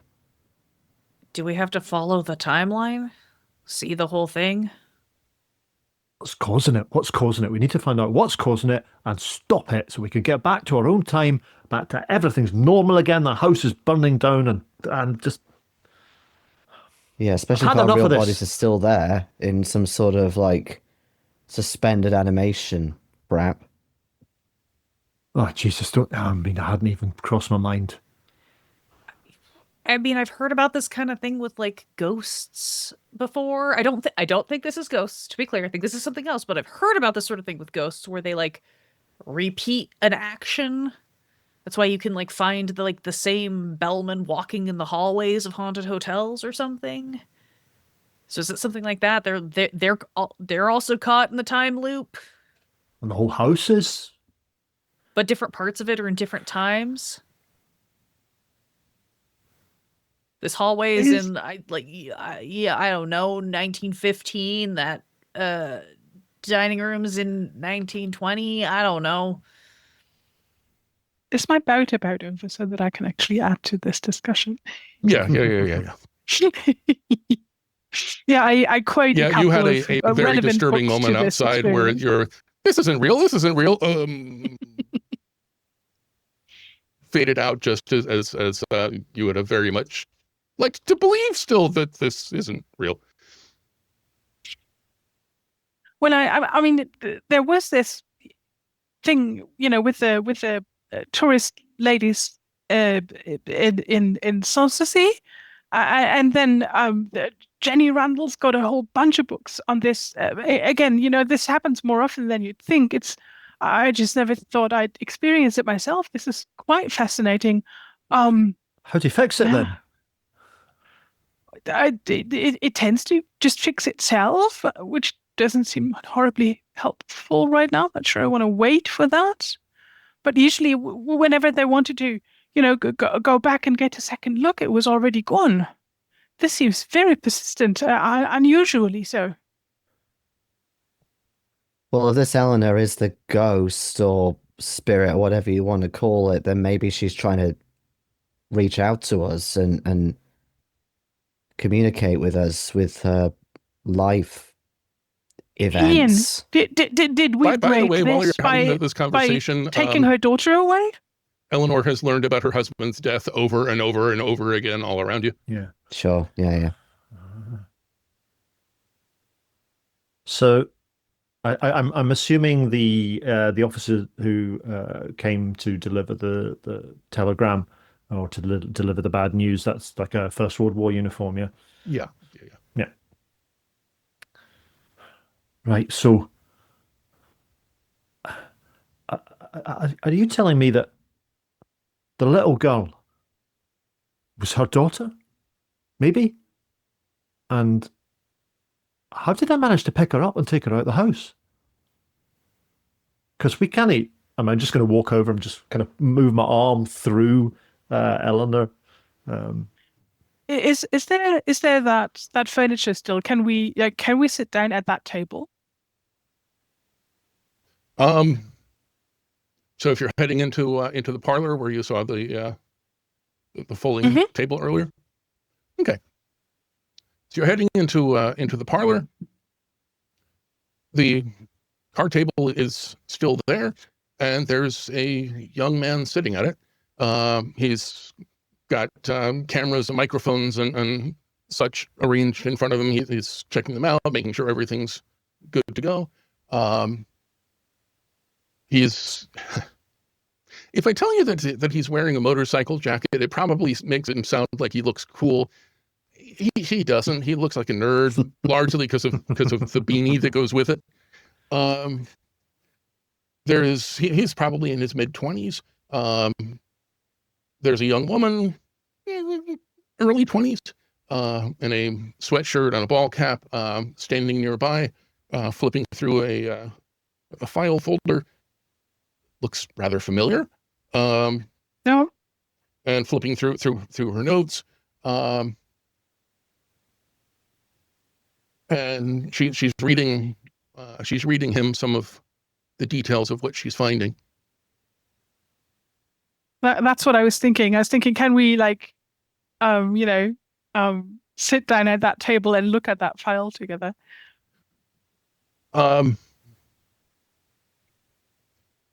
Yes, in just a moment. You should hopefully that's working properly.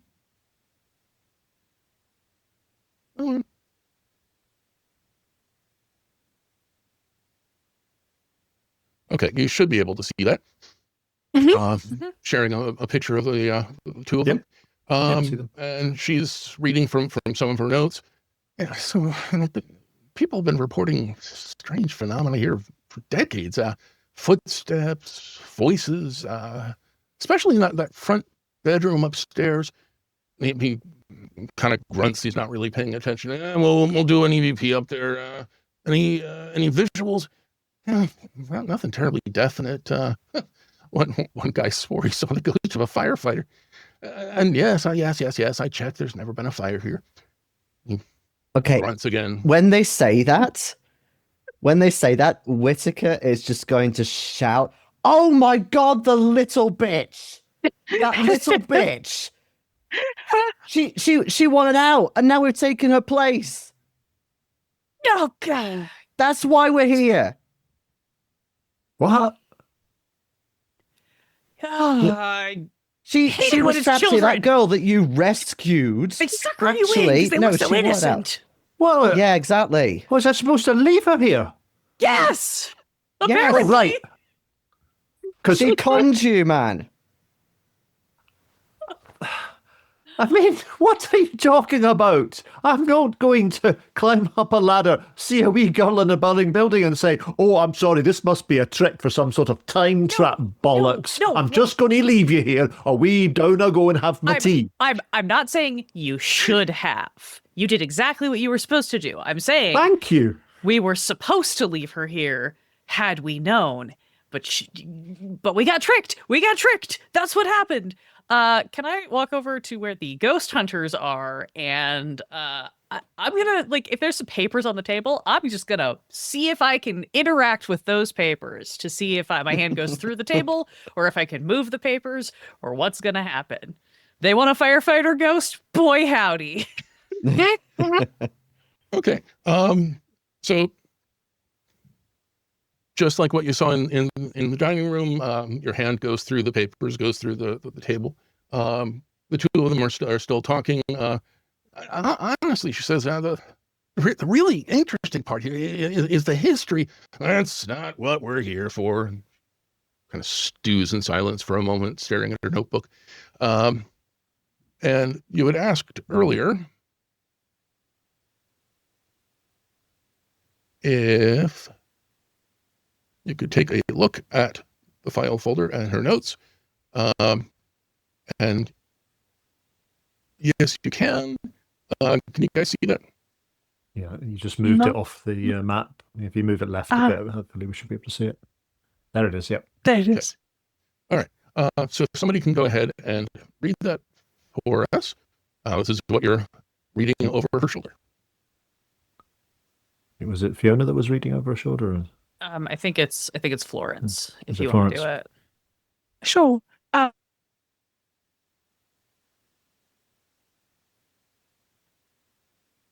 Oh, Florence is frozen. Oh, sod's law, that isn't it? 15 to 1955. BA from Boston sorry, College. you got cut off for a second. Oh no. So Yes. you're back now. So if you can start it over. Oh, sure. Dr. Elizabeth Barnes, born 1896, married 1915, died 1955, lived in the house 1915 to 1955. BA from Boston College, PhD from Miskatonic University, thesis on Mary Shelley. Professor at Miskatonic, tenured in 1928. Sophia Barnes, daughter of Elizabeth Barnes, born 1918, disappeared 1928, last seen front bedroom. Rarely published after 1928, lost civilizations, temporal mechanics, unclear how she died. Flynn, torn apart by a wild What? animal. Carter died at home. What? What? What does that even mean? Who's what's rarely published? No, 1928 is when we first arrived here, right? That's and Sophia disappeared because you took her outside, and then we came downstairs, and then what we just saw was 1915, and so wait, no, 1918 when Sophia's father died, and this, I guess, was, when those guys left that file, and is it still in my bag? Can I now produce it and show everybody? Mhm. And so I now plonk the full thing down for everybody to see. See, and I find that very same note that we were just seeing in the time loop. So, did you say there was something on you. it about temporal mechanics? Well, I guess that's what Elizabeth must have turned to after her daughter disappeared, right? Because she wanted to find out. Maybe. Or maybe she wanted to turn time back. Maybe she wanted to turn time back to find out what happened to her daughter, to get her daughter back, or even maybe to get her husband back. Yeah. And she fucked it. And now we're stuck in the middle of it. What if she left her, the time machine in the attic and the turret? It's either a time machine or a lightning strike tower with a weird corpse strapped to the bottom. She specialized in Mary Shelley. I mean, if you're a mad scientist, where better to do your mad sciencing than up in a tower? Than in a tower. Oh my god. I think we've got to go through the whole house.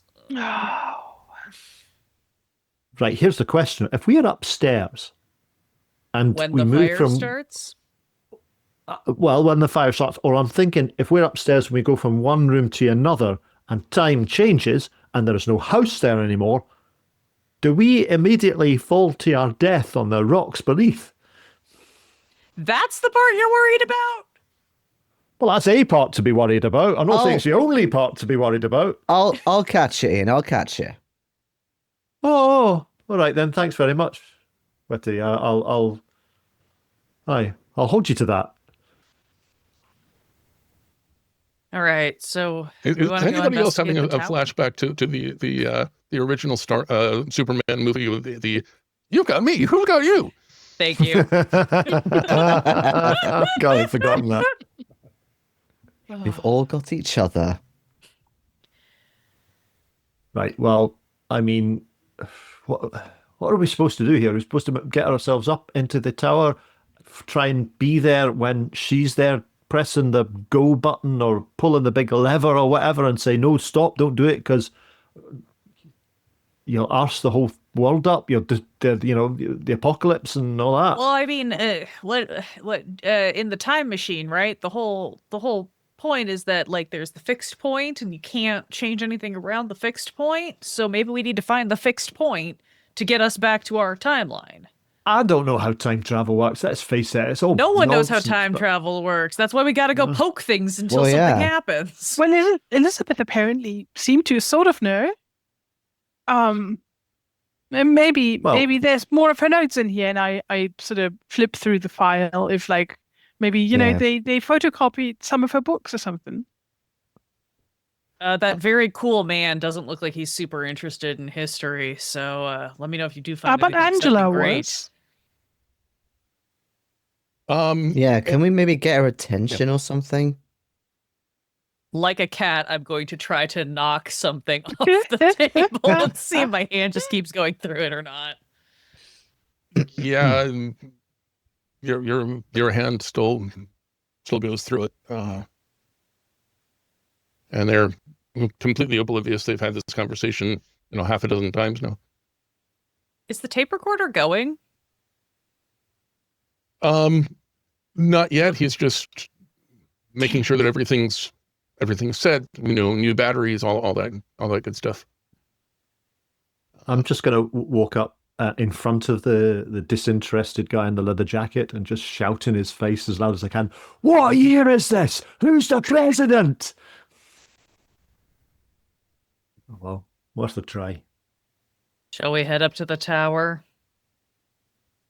We should keep an eye out if we see any more of their gear, if we fall into their timeline again, if they've got any of their machines running, we might be able to send them a message. Yeah, they did mention that they had whatchamacallit, one of those handheld things that lights up. Yeah. EVP, yeah, that's it. Wait a minute. They said that somebody saw a firefighter here.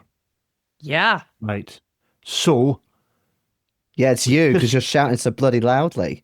no, but we could get if somebody saw us. That's what we I'm could get a saying. message. But we gotta find which room has that time stream. There was a tripod No wonder upstairs, Ghost right? was so angry. Yes, there was. And I think living in a place like Arkham, you would know EVP is like audio recording, electronic voice phenomena, I believe is. Yes. Mm. Let's start making our way upstairs. Let's see if we can get to the tower. We can poke our head into other rooms and see if other fun, exciting BS is revealed to us. Maybe we go to Shall the we tower and hold find the mad onto science each lab. Other so nobody gets separated. We should Just as probably long as follow- he's not shouting in my ear hole. Let's, So they've got a tape recorder and a microphone, yeah. but it's Yeah, not on right yeah, now. they But have it's they not have several. switched Yeah. on. Yeah, okay, and none of them are on. Okay. Right. We could leave a note. We could try write a note and leave a note somewhere. Fiona's gonna dead eye contact with Iain and walk over to the table and just slam her hand through it a few times. Be like, No. So has anybody got any paper, a pencil or something on them? And we in our leave a note. work We leave gear? a note. Do you normally carry extra weight in your work gear? You're the one who's always talking about how we We need to go have a in writer. streamline. Well, I Turd, do have that whole folder of paper, and I feel like a pen is probably standard issue. Not It's just in our whether it goes work through the gear. What are table you or not. guys doing? I always carry a pencil. I'm a writer. Come on, inspiration could strike at any time. Yeah, I think it's reasonable. You've got something you can write with. Yeah. Ha ha, Fiona. Huh? We do have nothing, paper and if pen nothing after else, all. you certainly have some kind of a pencil or something that you can draw an X on a door that you've already checked. That kind of Well, stuff. I mean, that's what I think Iain is going to go and see if he can make a mark on the wall, and he's going to see if he's got something that he can scratch into the wall to try and scratch the word help. Okay. So yeah, you scratch help into the wall.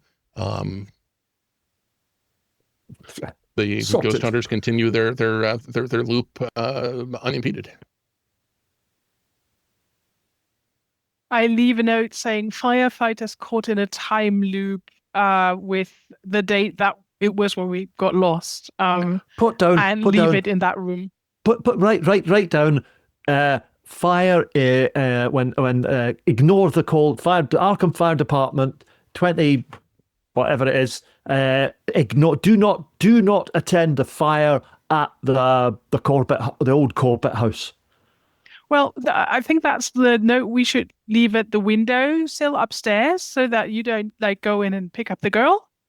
Yeah. Oh, aye. Just write it down. Just write down. Say, Iain, just leave it. Leave the Iain, girl. She's not real. She's not. The girl is a ghost. Don't pick her up. She's not real. Yes. I'm not going to listen to that, though, am I? You're definitely not going to listen to you're that. not going to believe yourself. Or else I know, Fiona's going to kill you. Got it. That's not a good threat. I threaten to kill him on a daily basis. Whitty's going to punch you. To be fair, that is true. Based on the baseline antagonistic relationship we've established, this is probably normal. Angela and Jeffrey are continuing their conversation. He's dissing her interest in history over and over and over again. Can we leave this room before I try to choke this guy? Yeah, I'm sick of this dickhead already. Yeah, we need to actually see what Alana has and what we can work with. Okay, Look, I so think- where are you heading? First to the front room to leave my message to future Iain there. Or past Iain, we don't know. Okay. I think eventually our trajectory is the tower, but I think we're gonna sidebar into the front bedroom to try leaving a note. Okay. Yeah. That's good. Yeah. Okay. So you're heading from the parlor back to the stairs in the dining room. The gentleman with the cigar, the gentleman in the loosest possible meaning of the word, with the cigar is still being extremely rude. Eleanor is still staying up for herself. You head up the upstairs, up into the master bedroom. So the first thing you notice as you're heading into the master bedroom is that it's not choked with smoke the way it was earlier. The second thing you notice is that it is chock full of flickering candles. Oh! Third thing you notice is there are books and pages of notes scattered everywhere. There's scrawled writing all over every exposed inch of the wall. And in the middle of it, sitting on the floor with her hair hanging down in her face, is an old woman.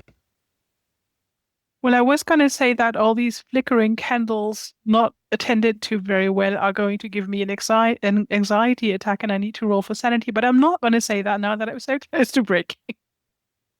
Hey guys, I think I know how the fire started. Mm-hmm. Yeah. Yeah. Lady, don't do that. That's not right. That's not how you deal with open fire. Mad So scientist. as you're watching, she picks up a book. Her head moves in an odd way. It seems to roll on her shoulder.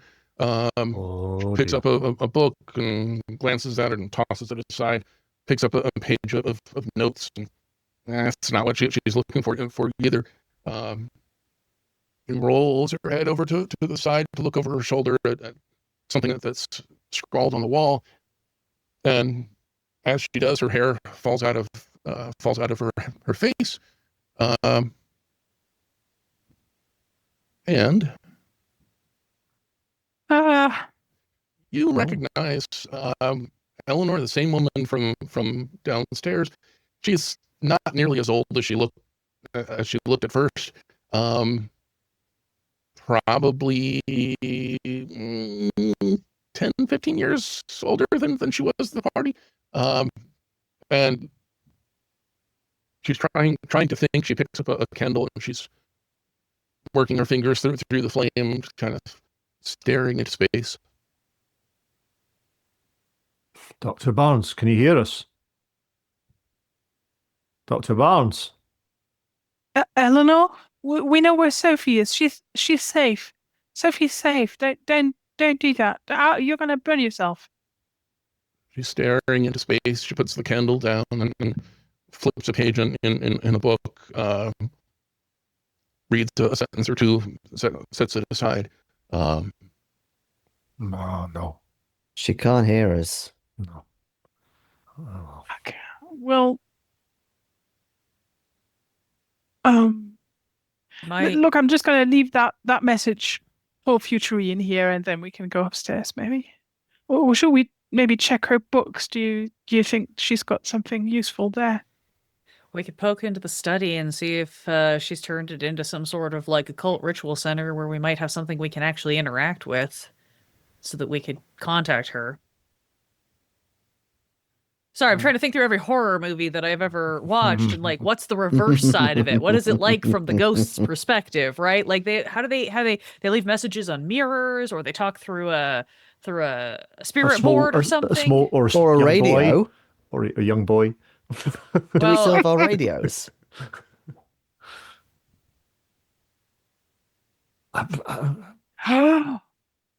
Oh. What, like in that thing we Dennis Quaid? I mean, radio signal is radio signal in any period of history. It's just how advanced the technology is. If I don't know if she has a radio in the house, we'd have to again find it and then see if she's in the room where it is. Surely she's got a radio. This is a fancy house. She might not have a radio, but those cool people downstairs do. It could attract their attention. Do you want to go back down there to that version? Again, we saw the tripod in the front bedroom where we were going to leave the note anyway. We could see if they've got their EVP rolling in there and try to get their attention that way. Yeah. Anyway, to kind of interrupt Eleanor. If anybody would like to give me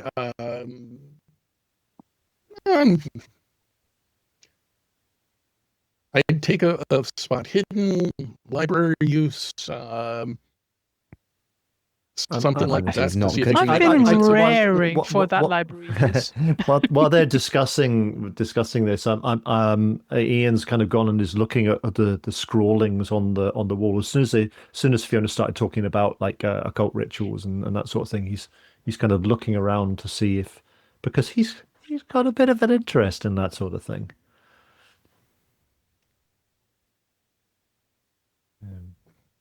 That library use coming in clutch there.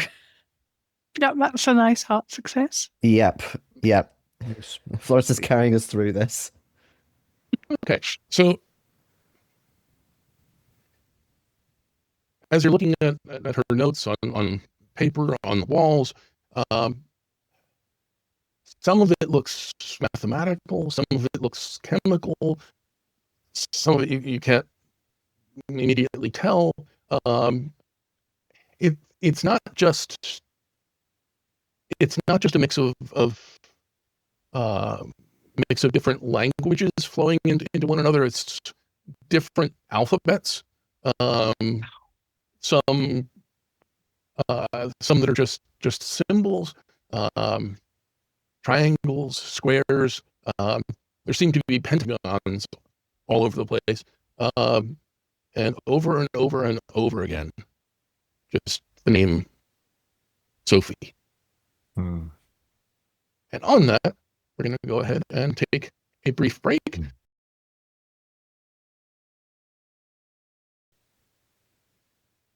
And welcome back to Arkham Fire on Miskatonic Playhouse.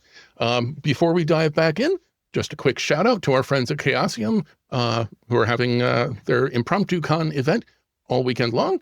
So after you watch us play Call of Cthulhu, you can go and play some yourself. In the meantime, our firefighters from the Arkham Fire Department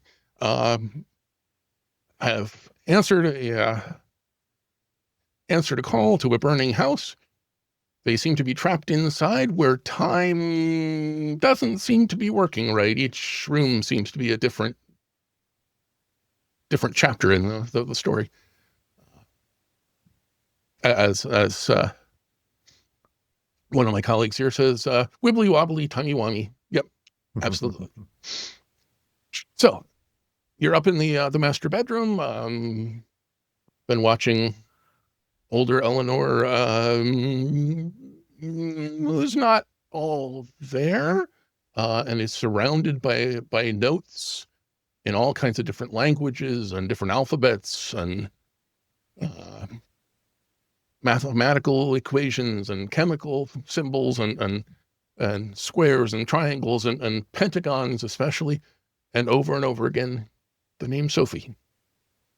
So, what would you like to do?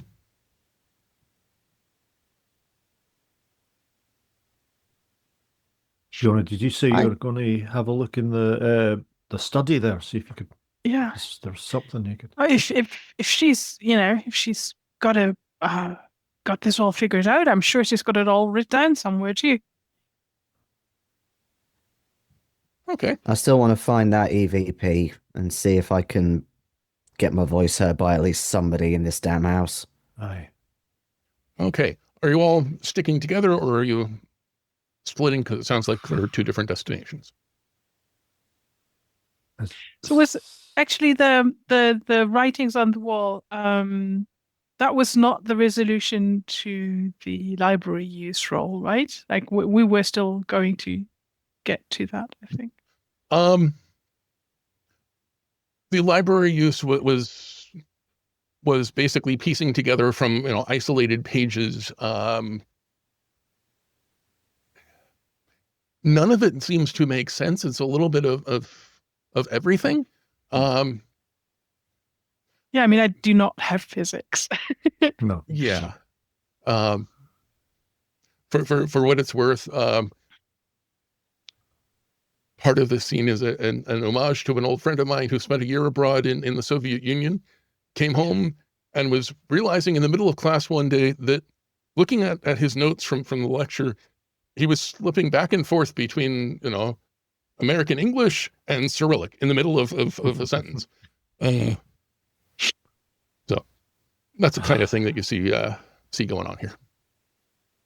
Right. So basically, that's library use on the grounds of having read lots of different kinds of things. You recognize this from here and that from there, etc. Go ahead, Spike. No, I was just going to say. So, do we all think then that this poor woman has lost her daughter and she's gone mad trying to get her back? She's obviously very intelligent. She knows a lot about physics and time dynamics and whatnot, and she somehow managed to, I don't know, break time with all this, which doesn't even seem to make any sense to me anyway. She's definitely focused on getting her daughter back rather than her husband, by the looks of it. Well, it sounds like from what Florence found in the notes that her husband was definitively dead, but her daughter disappeared. Aye. Disappearance is a lot harder to cope with because you don't know what happened. Yeah, of course. So trying to figure out what happened. I'm just saying, I've had friends who just vanished in a sense. And that's a lot worse than them just being dead. Aye, it's unfinished business, isn't it? I Didn't beg get to differ on that closure. one. They could still be alive, but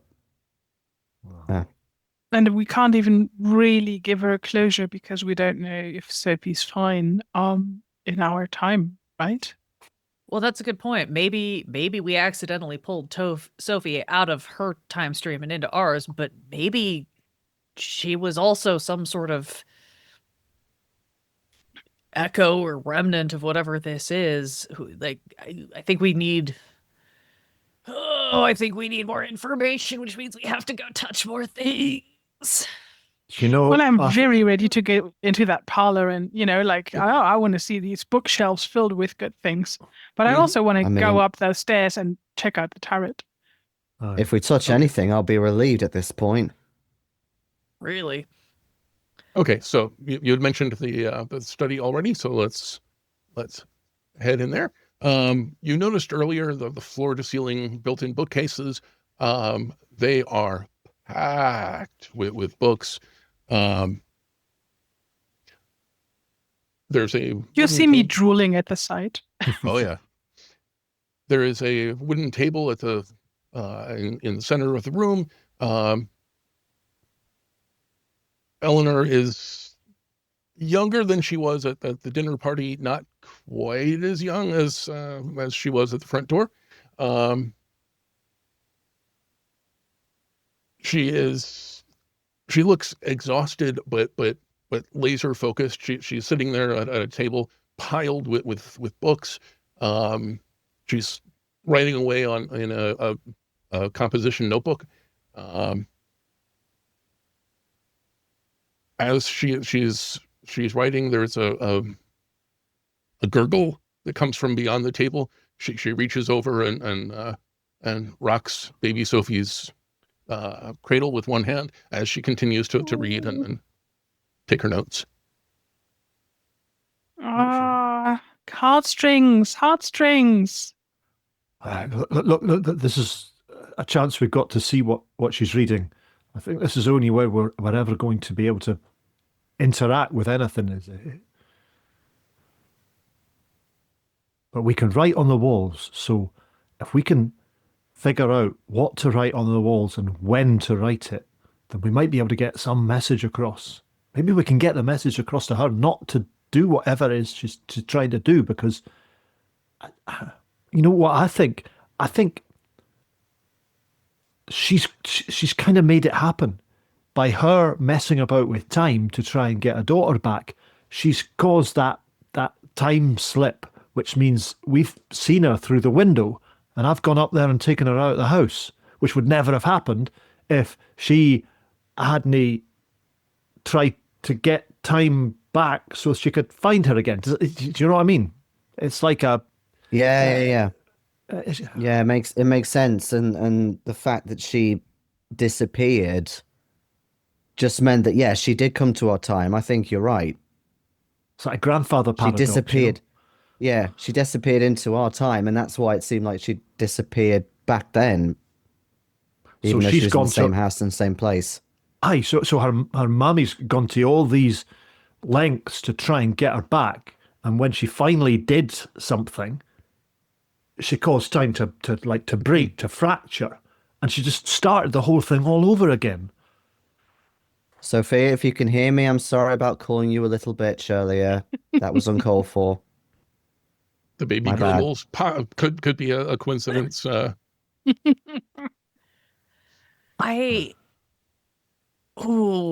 a second problem that we might have to run into. I don't know if it's a problem yet, but in every sci-fi book I've ever read with a time loop, sometimes trying to end the time loop makes it worse. So we just got to be really careful about does not taking Sophie out of time, if that's what happened, actually prevent any of this from happening, or does that actually make something worse? Okay, let's, I don't know, read some books or find an EVP or go into the creepy haunted tower or something. Yeah. While your heads are spinning. So Iain wanted to look over Eleanor's shoulder. The first thing you notice when you do, her handwriting is clear and precise. It's a tight, precise little hand. It is nothing like the scrawling of her later years. But you're still noticing an odd mix of languages and symbols. You do watch as she's following along in a book she has in front of her, keeping a finger to keep her eye on the right line and taking notes on it. If you want to roll a language check, you can see if you can compare the notes to the book to get a handle on. Is this in English? It isn't. Whatever language you'd like to use, because it's really more about like the structure of language. Although English is certainly probably everybody's highest. Well, Whittyfeld anyway, unsurprisingly. Let's see if I've got. I mean, his edu is 28, so I can only read books. I do not do language. Oh, look at you! I've got an extraordinary command of my own language. Okay, all righty. So, first thing that you click with, we've got a regular success from Florence and a hard success from Iain. You both quickly figure out, looking between the book and the notes, this basically seems to be her own personal version of shorthand. With the hard success, Iain, you understand how this works well enough to actually be able to interpret the notes that she's writing. Possibly, interpret other things that she's written before. Yeah, I'll sort of point out a couple of see she's using wee symbols here for common words and that, and then she's using this little squiggle here. That's a the, and did you see that? And if everybody else wants to roll language one more time, we'll see whether Iain can successfully teach the rest of you to be able to read this shorthand as well. Whitty passes and he Nice. nods. He's never used shorthand before and takes him a minute to realize what Iain really means by it, but he has used codes and similar before, so yeah, he gets the premise. Awesome. Okay. What is the book that she's making notes from? So the book that she's taking notes from is a biography of Lord Byron. Right, okay. Looking around on the table, you see books about science, about psychology, a book about the history of alchemy. Having seen in the notes earlier what her dissertation was about, you're kind of getting the feeling that these are different kinds of influences on the story of Frankenstein.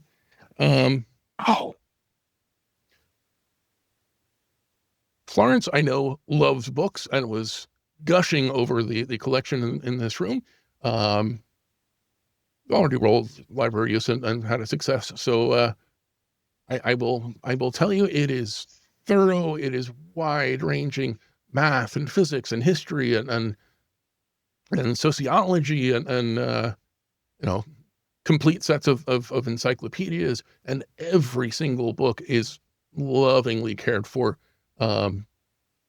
If you crouch down, you can see that even the pulp detective novels and children's books on the bottom shelf are carefully dusted and taken care of as well. Wow. Yeah, that's why I'm too distracted to actually pay any attention to learning the shorthand. I'm sorry. Did you see this collection? You read this. Can you actually touch it? Sadly, no, which breaks my heart as much as I'm sure it breaks Florence's. But it is gorgeous. Now that Ian's cracked the code, or at least has a better handle on this kind of shorthand that the Doctor's using, he's going to go back into the other room. Okay. He's kind of got this idea in his head that he might be able to figure out what she's writing on the walls. So he forgets for a moment about the whole sticking together plan, and going to go and start going over all the stuff that she scrawled on the walls and see if he can piece together the things that she's. Yeah, Whittier's happy to help if you allow him to. Oh yeah, I mean certainly not going to stop you. Hi, what do you make of it, Fiona? You got a handle on this? I can look. I can stay with Florence, or I can go check the other room for the EVP. Right.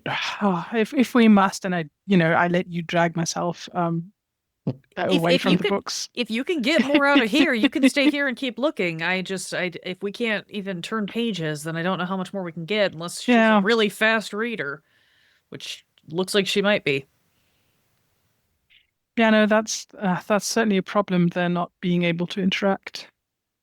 Also, I really want to find out what's there in the rest of the house. Honestly, like if we knew that whatever was upstairs or that we need to crack this, I think that'd be more helpful. We can always come back here, hopefully. We'll see.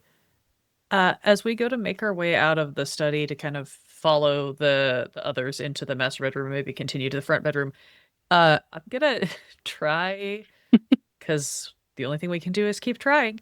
I want to try reaching out, maybe nudging with my foot the baby's cradle and see if I get a reaction from Sophie. Because if Sophie saw Iain at the window, maybe Sophie can see through the veil.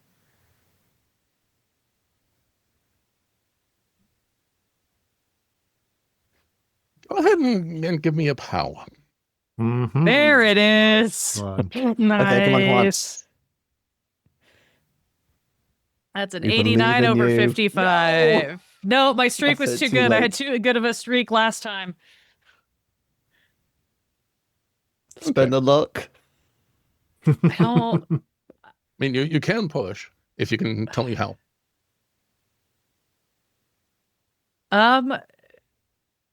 Yeah, I'll try pushing. No, I think once Fiona latches onto this idea, she really Sophie saw it. No, nobody else is interacting. So is it Sophie or is it the house? And I think we'll make more of a point then, instead of just trying to nudge the cradle or whatever, of really actually give Florence a little hand, and we'll really get over and stand over the cradle and do a little not in a creepy way, in a play with the baby way. Yeah. Peekaboo. Oh, I love that. That is so cute. Yes. Yeah. I will say your intent is not in a creepy way. The pushing the rolls is intent doesn't always convey to look at. I do want to clarify that I am still not wearing my mask, because I took it off earlier and I've never put it back on. So at the very least, while I am out of time and space, I do have a human face, presumably. I haven't been told otherwise. So. Also, you're the prettiest, so. I am the prettiest of the group. We did figure that out earlier. Oh, thank God. 54 under so close as well. 55. Okay. Damn it.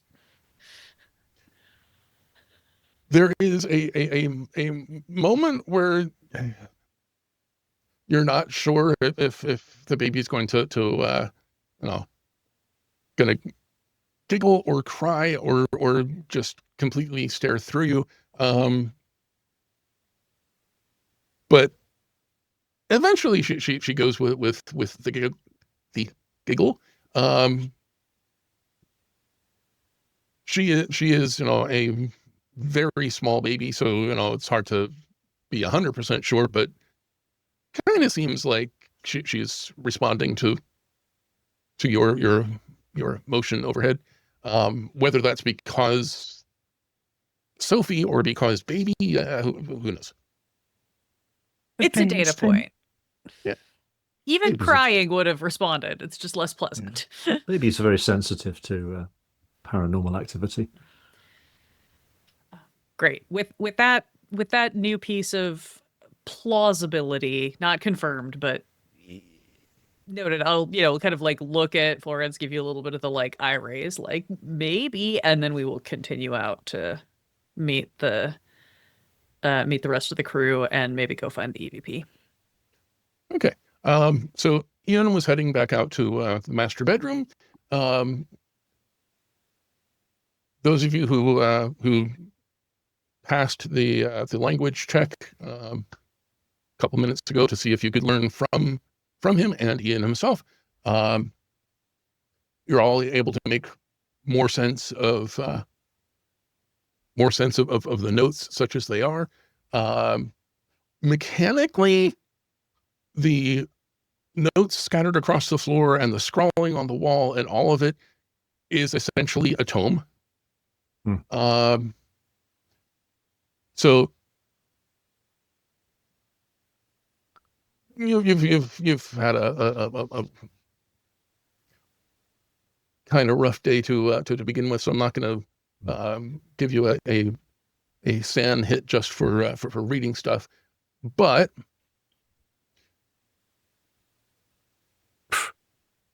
Coward. if those of you who understand what you're reading can give me a spot hidden. Would like an occult roll help to kind of make some sense of it, maybe? Or... I'm happy to do a spot hidden. I'm happy to spot hidden or occult. I can spend 10 points of luck to make it a pass if required. Ooh. Okay. I did pass the spot hidden if you want to save your luck and just see what I get. Awesome. I failed my occult roll. So I think the only thing I can do in order to try and push myself to succeed at understanding this is to say it out loud. Oh no. I've got nothing to write with because, as has already been established, firefighters don't carry pens and paper. Quick, Steve, give Spike a sanity roll and then he can stop his madness. Well, you are super welcome to borrow mine. How good is my brawl? Can I just punch him as soon as he starts talking? Whitty is happy to step in if needs be with his strength 75. I'll let you do any punching that might need to happen. That sounds better. Will you allow me to push the roll in this manner? Yeah, I think that'll work. Right, so he's sort of standing, following it around, going, "Oh, and take away the number you first thought of, and there's what show Nyala so hard success." Okay. Tootles. All righty. So you managed to piece together two things, two chants. One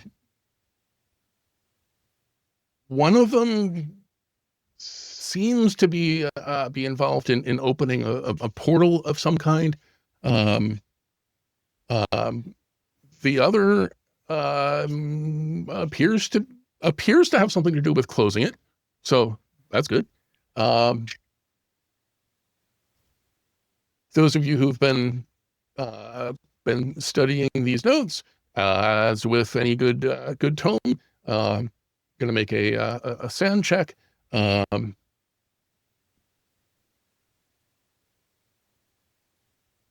If you pass, you lose 1 point. If you fail, you lose 1d3. Okay, D3, that's not too bad. So Iain, the one who read the stuff out loud, is the one who comes through it okay. Bizarre. He's very focused, and the rest of us have to listen to him reading. Yes. You know what this is, don't you? Oh, no, she's got this very, very, very wrong. That formula's, that should be a 9, not a 6. What's she doing? Oh, no. And one more step, because this is how tomes work. You're going to need a hard intelligence to actually learn the spell and be able to use it if the opportunity comes. I mean, I'm sure it won't, but do we need 2 intelligence checks for the 2 different parts, or is it just one for the whole thing?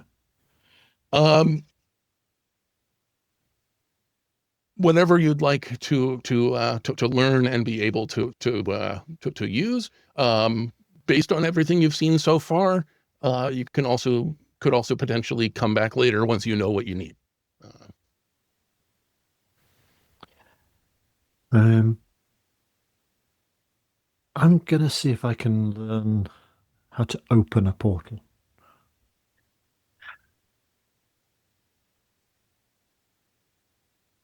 And I am willing to spend the 9 points of luck to make that a hard success. Okay.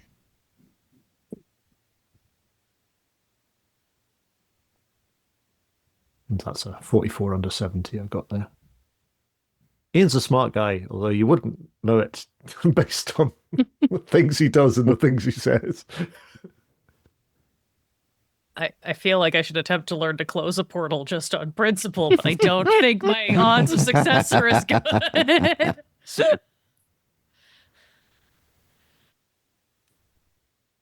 I mean, I roll for witty just to see how badly he failed, really. Oh, yeah. Yeah, it's gobbledygook to him.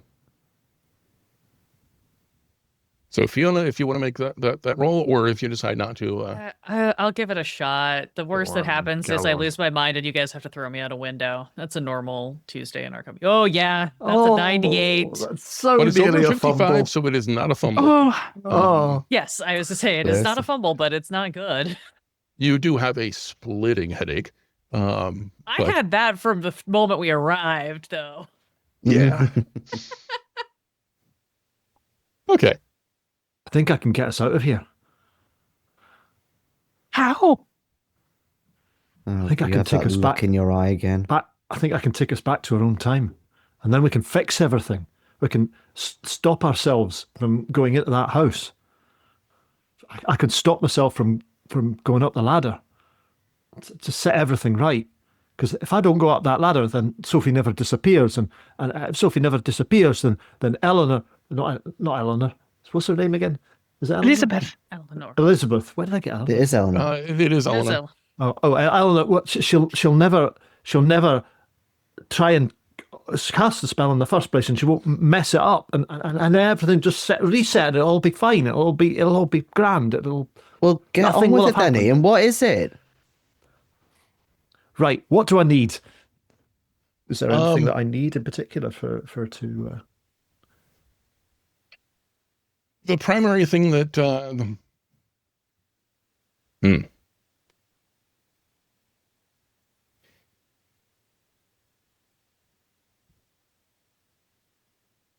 yeah, I think at this point, you know the chant. You feel like there's still a piece missing.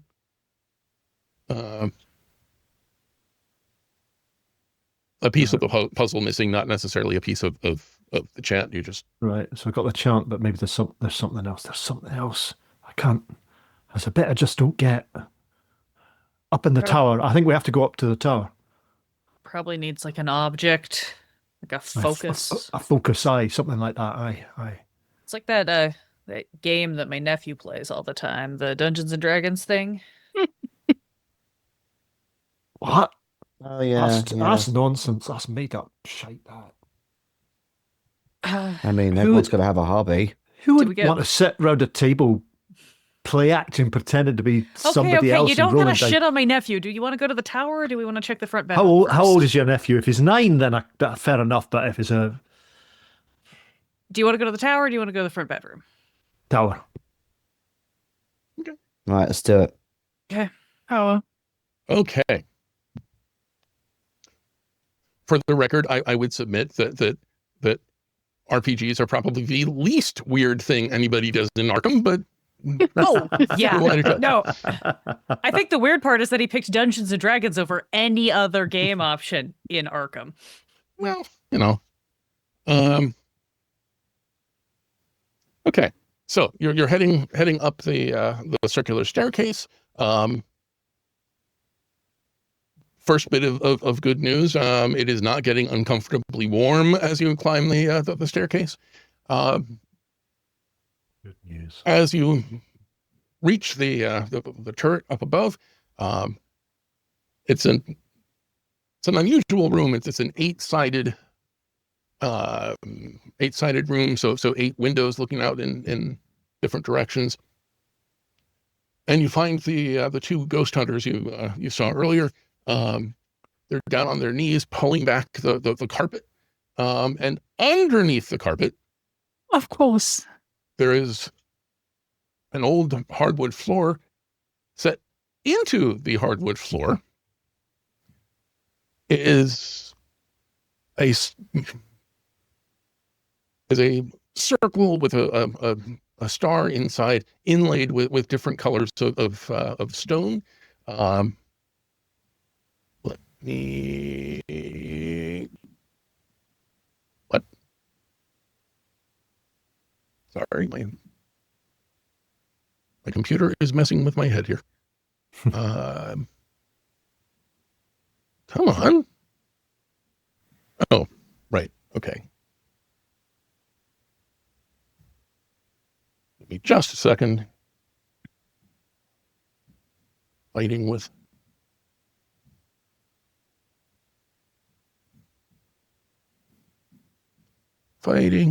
electronics.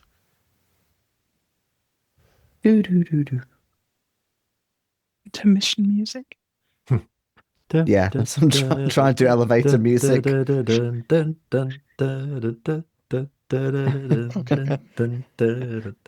So The girl from Ipanema, more like the girl from Arkham. So you see a circle inlaid with stone, with a star set into it. There is a single large crystal that makes up the center of the star. The pentagon, upside down. It's a pentagon anyway. Crystal pentagon in the middle. Probably a little bit less than 2 feet across. The 2 of them are rather astonished. It was, whatever they were looking for, it was not this. Angela's kind of nudging Jeffrey. That's not the ghost. He is fascinated. He reaches out to touch the crystal, and there's a crackle of static electricity. He yelps. He yanks his hand back. You watch as a beam of bluish greenish energy rises from the center of the crystal, extending out in a line toward a point above the far side of the circle. Wisps of smoke start to gather and swirl around it. What did you do? I didn't do anything. Smoke continues to thicken, swirling, and through the smoke, they see a figure. Person looming over them, a woman in long robes, a deep hood, standing at the far side of the circle. They're scrambling backwards. She's mumbling words that Iain will understand, will certainly recognize. And she's making gestures in the air as if she's sculpting the smoke into a shape. As she does, you see a second beam of energy seem to extend from there, heading downwards in the general direction of the front bedroom. You watch as a glow starts to form inside the smoke in her hands, starts to take a shape. Sophie, can you hear me? She keeps chanting. And then the shape becomes a little bit clearer. You see a set of burning red eyes. You see way too many teeth. She backs away in a panic. The smoke is spilling away from her like sand.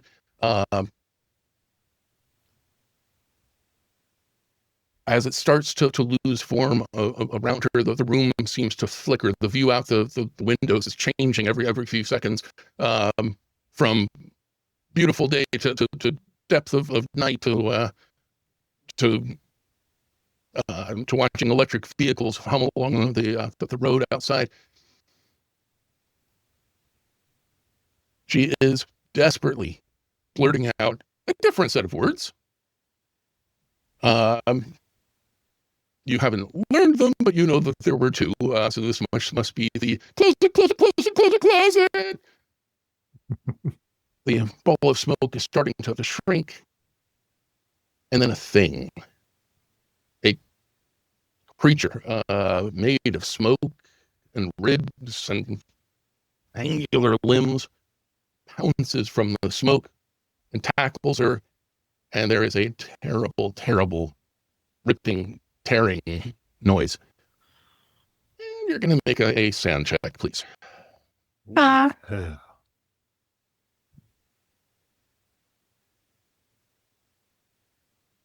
Somehow Whitty is not particularly fazed by this. Yeah, Iain is also somehow. Yeah, this keeping it seems together. fine to Fiona, I guess.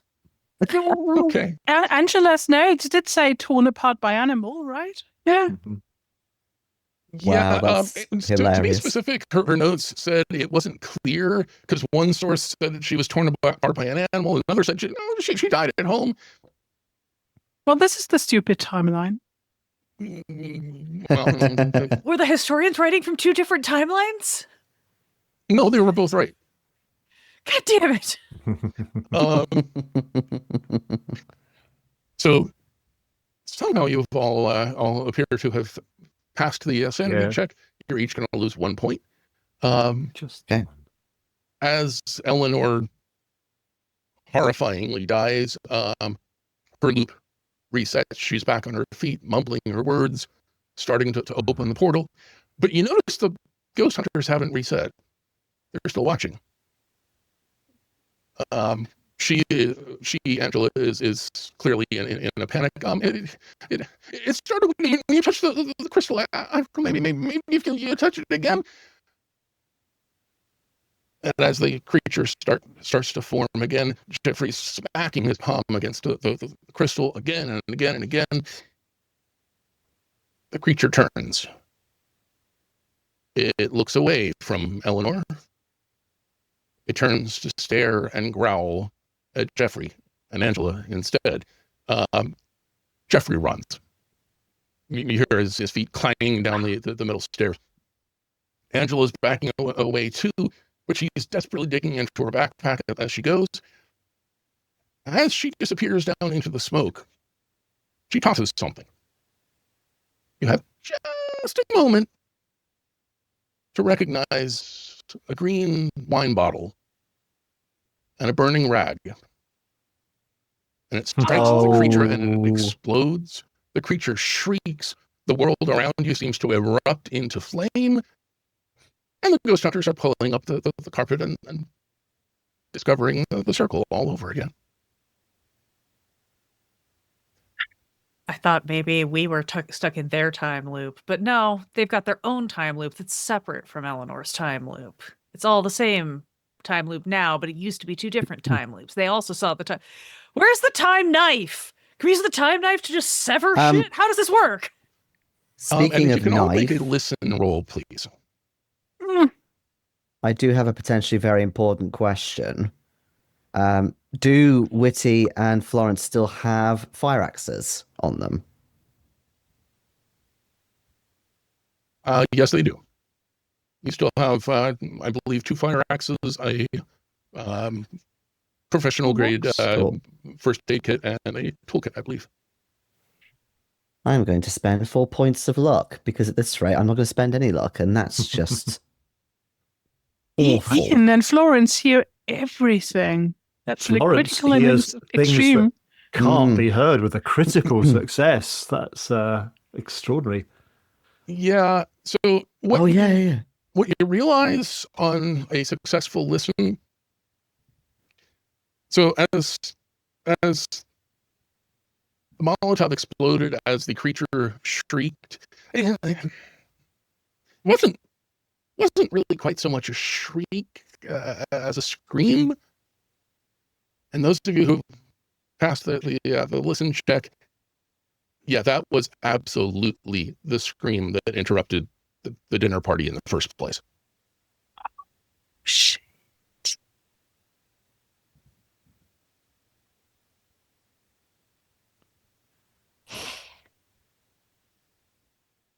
And then that causes the fire, and then that's how Sophie gets into the time loop, or out of the time loop even.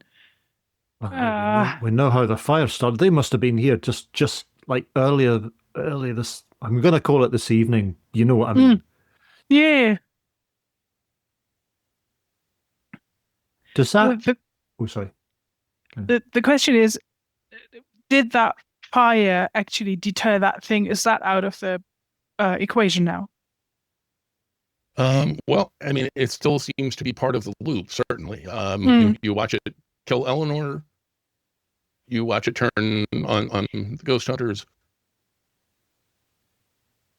Loop with it. Two loops going on at the one time. Because, I mean, Who knows, maybe we otherwise, know. I mean, what with that crater outside and all that, I totally didn't see because I was still stark raving mad. You know, maybe this wonderful plan didn't even work. Like, we got pulled into this, but maybe.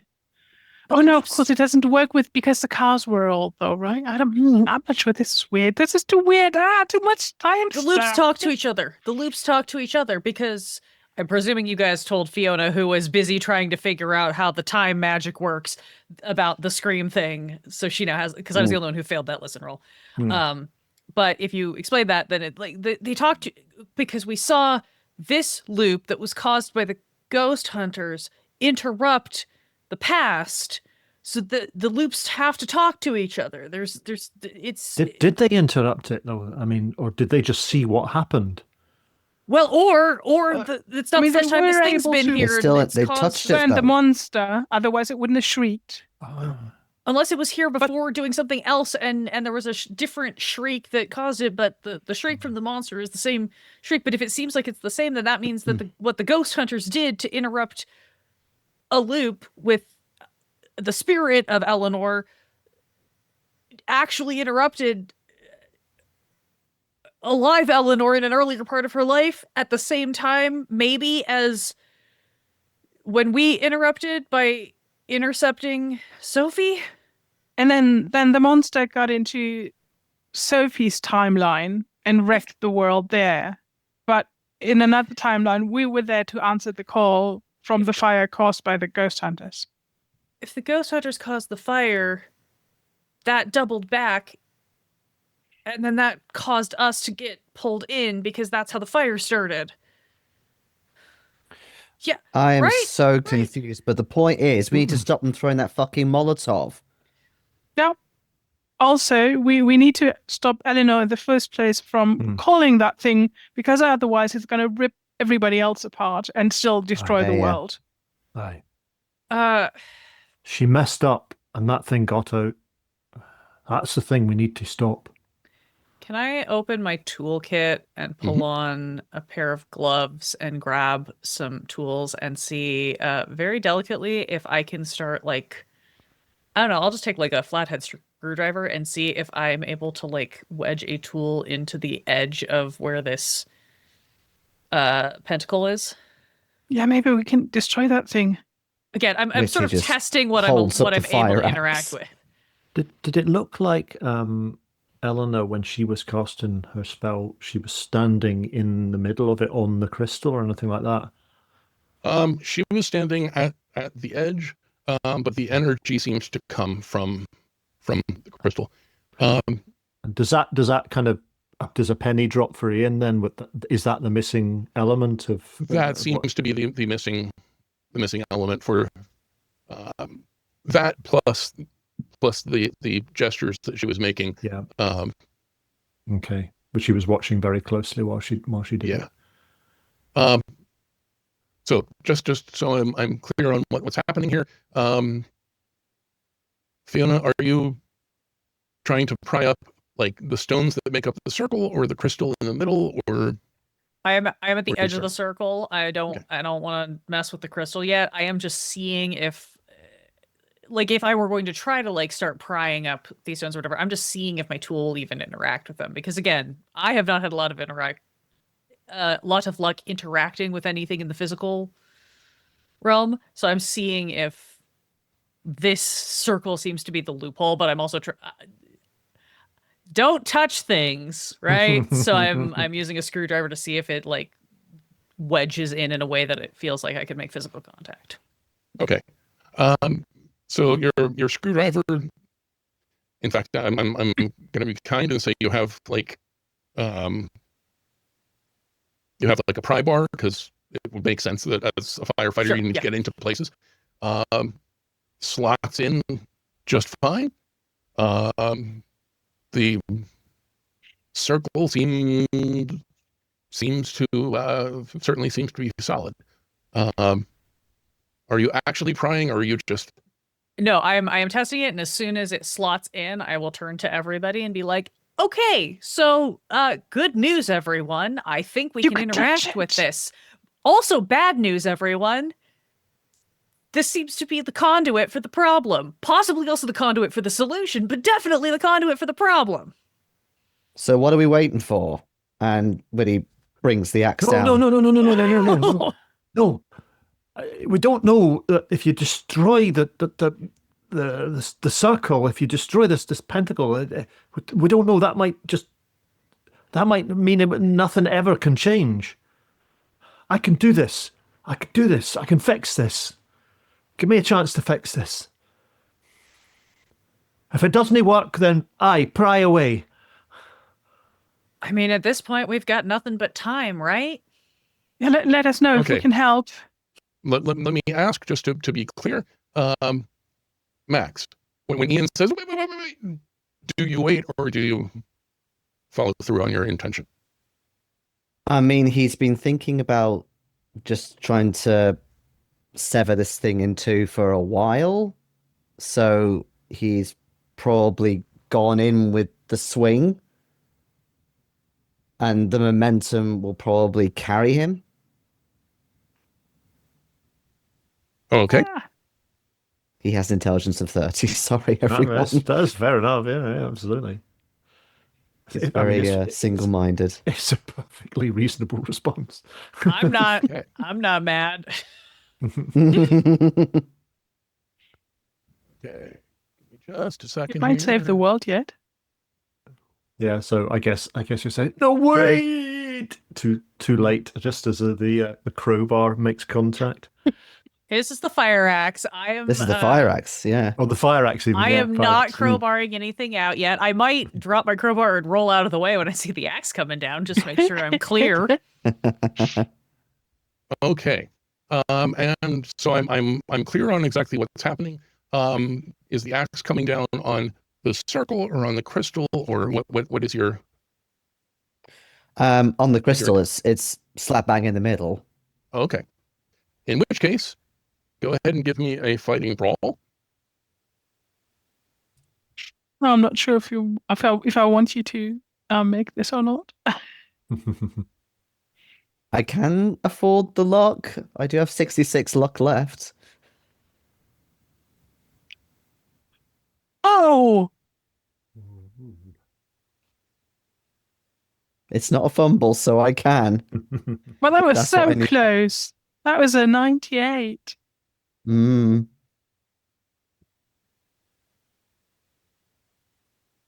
Okay, so I'm going to give you this. So the first strike, as it's coming down, you're distracted by Iain yelling. Your swing goes wide. So you are certainly welcome to choose whether you listen to Ian's advice or whether you just center yourself and try it again. Max, just wait. Just give me one chance, all right? Please, just give me one chance.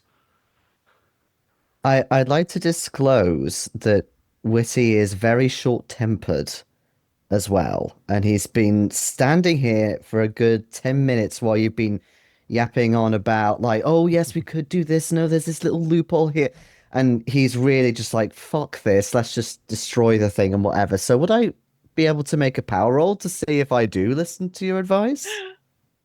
Please. Was I not convincing enough? You know, keep my emotions down was my thinking with the power roll. Tell you what, Max, make a POW. Iain, make a persuade or whatever social roll you're using. It could be even be intimidate, depending on how you want. No, I think he's. I don't think he's trying to intimidate Max, because he'll probably get a fire axe to the cranium if he did. I mean, I've got. I mean, I've only got a 10 in persuade, but I'm just gonna try and use it. No, that's a failure. Can I help?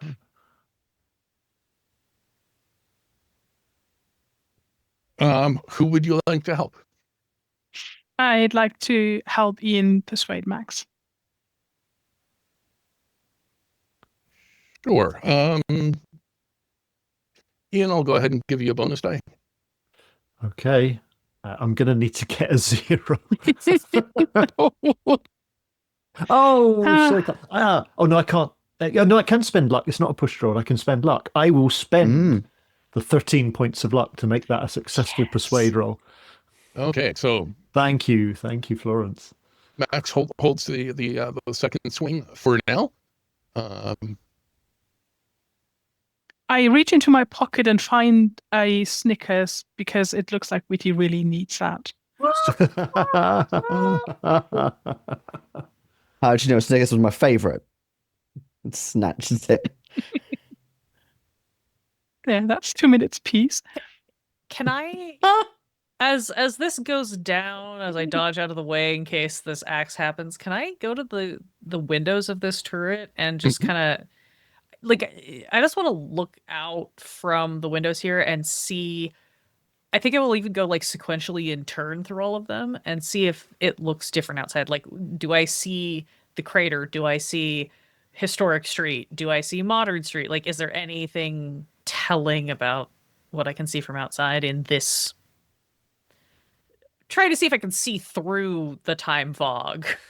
I'm so glad you're doing this because I don't want to see at all. I've accepted that I'm gonna die here of my own doing or not, so I'm just gonna try to get information before I do. Yeah, so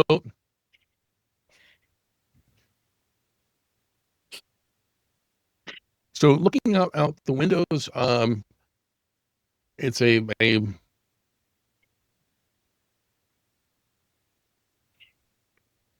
it's an early evening scene as the ghost hunters are pulling up the carpet. As Eleanor appears, it looks later at night, and as the guardian takes shape and she loses control, the view outside flickers between all the different possibilities that you mentioned and others, as if something is very wrong with time in that moment. Has it run amok? Do I have a fire blanket? Like in my toolkit? Well, you certainly have your coat, which, depending on That'll what you want to do work. with it. Because we've established that at the very least I can make physical contact with the circle. Can I watch for the loop? Because obviously, presumably the loop is still happening around us, Oh, right? yeah. Because that's just how these work. Can I watch for the timing of the loop and like pull my coat off, watch for the timing of the loop, and when the Molotov gets thrown, can I try to throw my coat over it and see if coming into contact with the Molotov on the circle quenches the fire? That is so smart. That is It might be a fascinating. really bad idea, actually, but like it would at least give us information.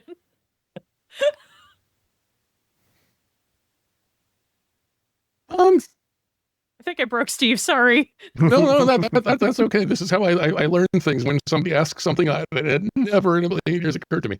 Go ahead and give me a POW. We'll see how this might work out.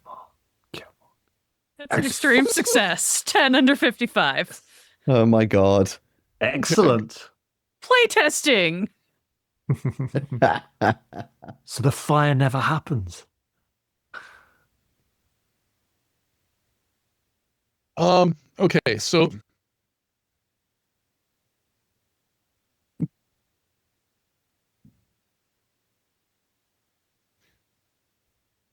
Angela is throwing the Molotov. You're throwing your coat. The Molotov goes through the coat. The coat then lands on top of the creature. And But it catches on the creature. yeah, I will just turn and with big eyes and point, like turn to everybody and point, and just be like, ah! and then when the loop resets, your coat falls to the floor because the creature isn't there anymore. I will go pick it up again, and then same thing, just point and be like, ah! ah! No words, just like gestures. Just kind of looking. What? What has happened? I found the thing we can touch. I found the thing. I hate that that's the thing we can touch, but I found the thing we can touch. If that means it can touch us. I know. I don't like this.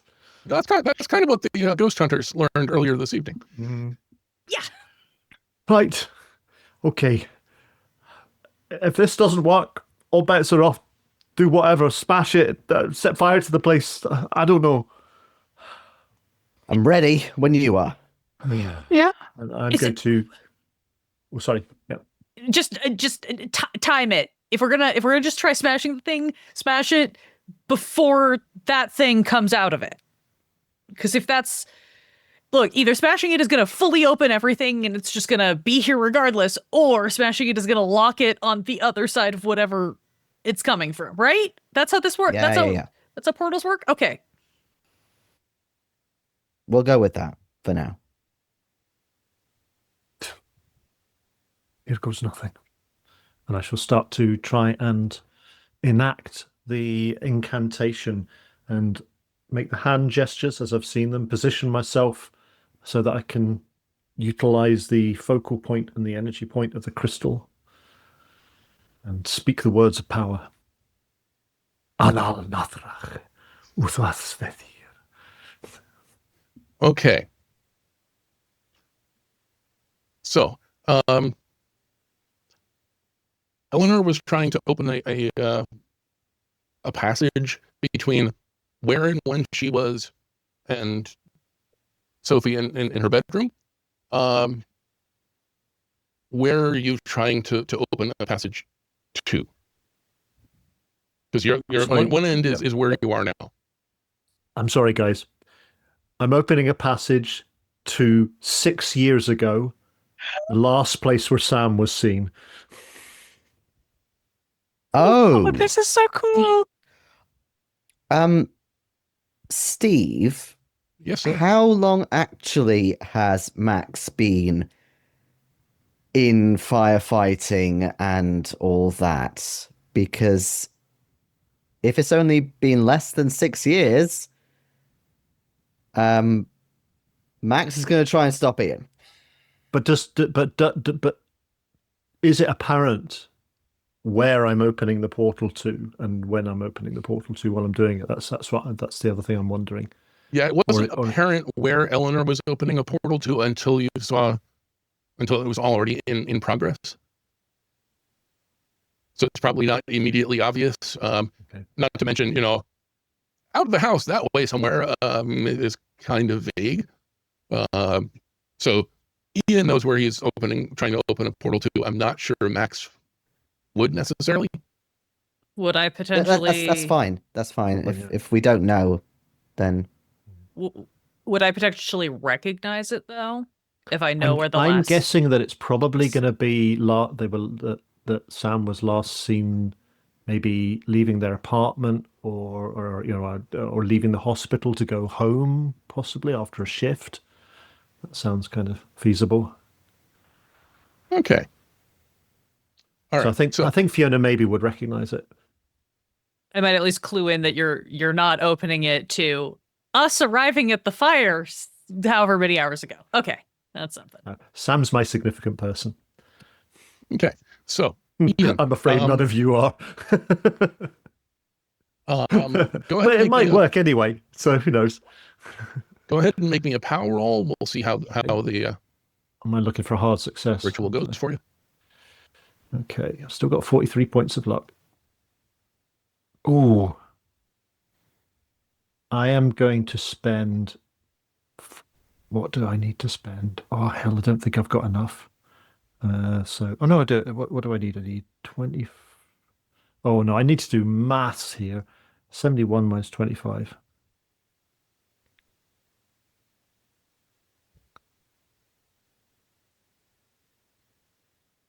I have got 3 points too few luck. I can't quite do it because I've spent the luck to succeed on whatever the last roll was. I haven't got enough. You can try pushing if you can try pushing tell me what you're doing different. Yeah, I'm going to try pushing it. I think I can feel it kind of flickering and not quite phasing into existence. I think I need to get the power. I'm going to go and stand on the crystal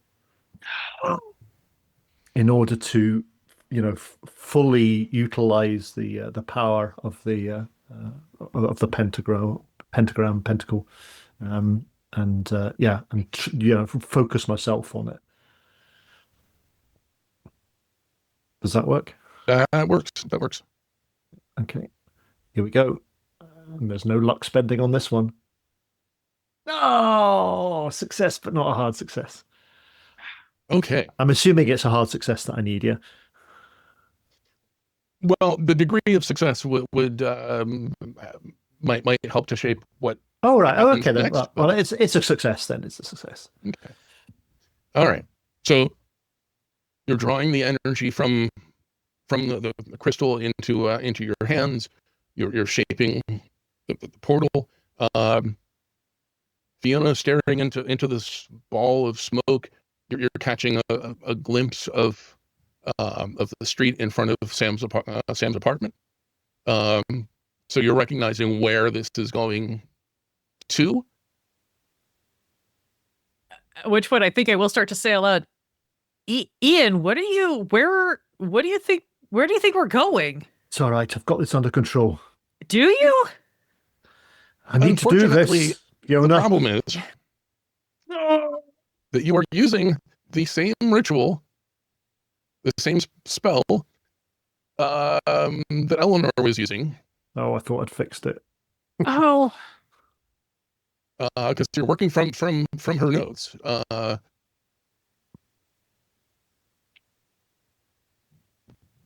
I'm going to go ahead. And we'll see how this and draw 50d6. goes. I mean, I was working on the assumption she had the right spell. She just did it wrong. Oh, fair enough. I mean, we wanted you to do this. I mean, It I've was a no intention of choice. taking any of you with me through this. I'm going through this on my own. 1300.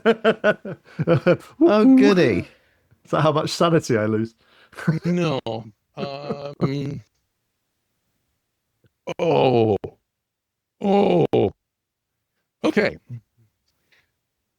We So- made the keeper happy. So 2 things to know. Number 1,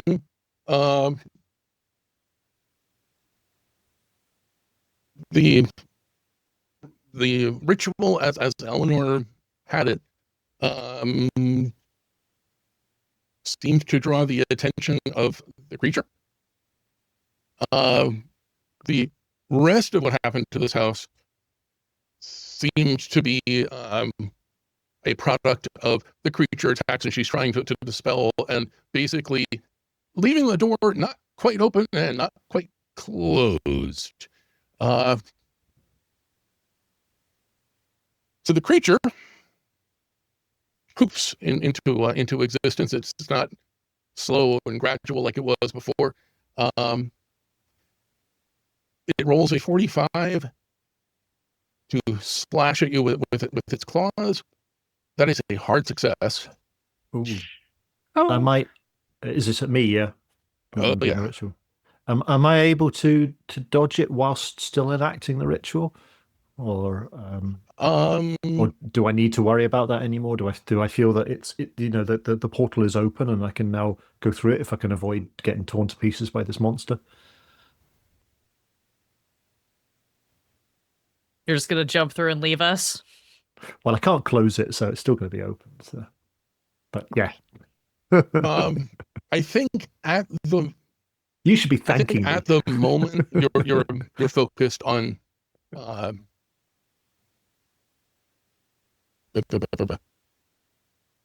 yeah, at the moment you're focused on your ritual. Depending on how this turn goes, we can visit what your options are. So I'm not able to avoid this in any way. I don't think you're able to avoid the first. It's basically a sneak Okay, it's attack, like a kind of surprise sort of attack. Yeah, no, that's cool. That's cool. Okay, tear my throat out. Go for it. So you're losing 5 points with Oh, that is a what's the name? major wound.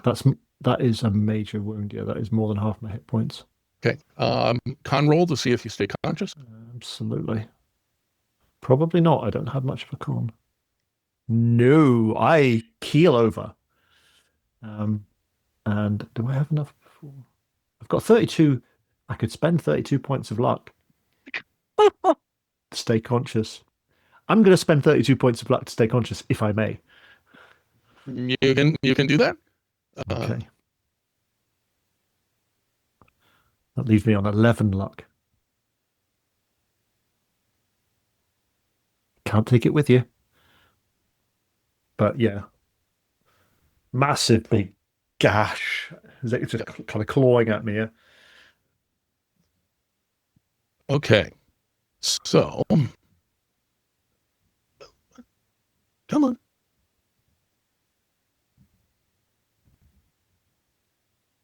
There we go. Okay.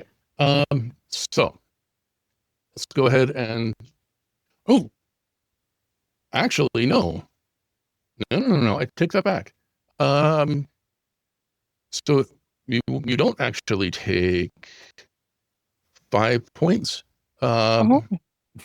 You take 3 points because you have your coat.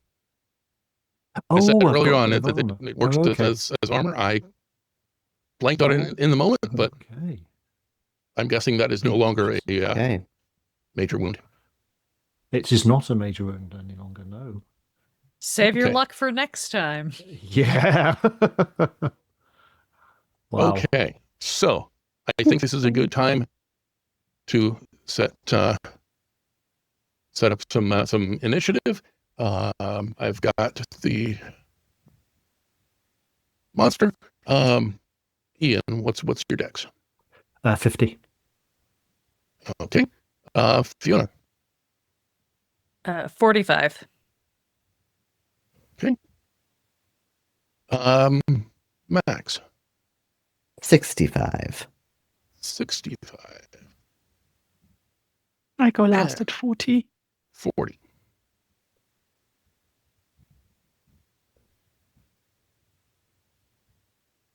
Okay. So the trouble is, the monster's dex is 75.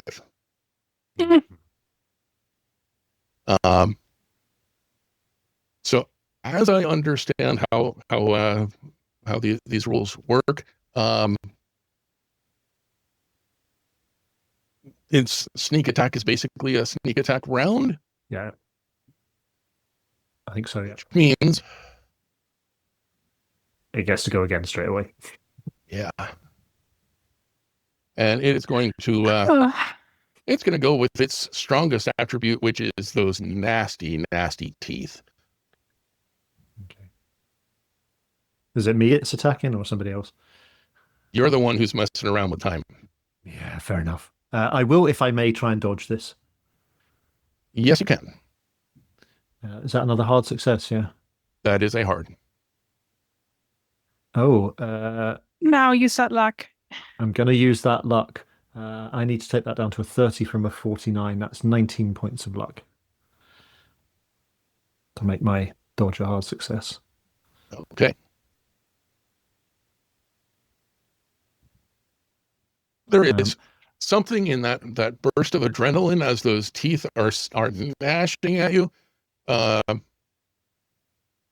You have a momentary glimpse of what was about to happen, but you managed to roll out of the way.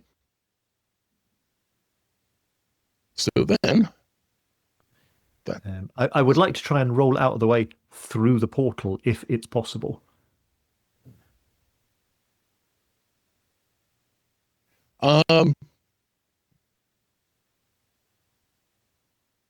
You'll certainly be able to use your turn to dive through the portal if that's what you'd like to do. Yes. In the meantime, though, Max, what are you doing? Just so I understand as a player, Mm-hmm. are Angela and Jeffrey back again, did you say? Or was this something that was kind of exclusive to their scene?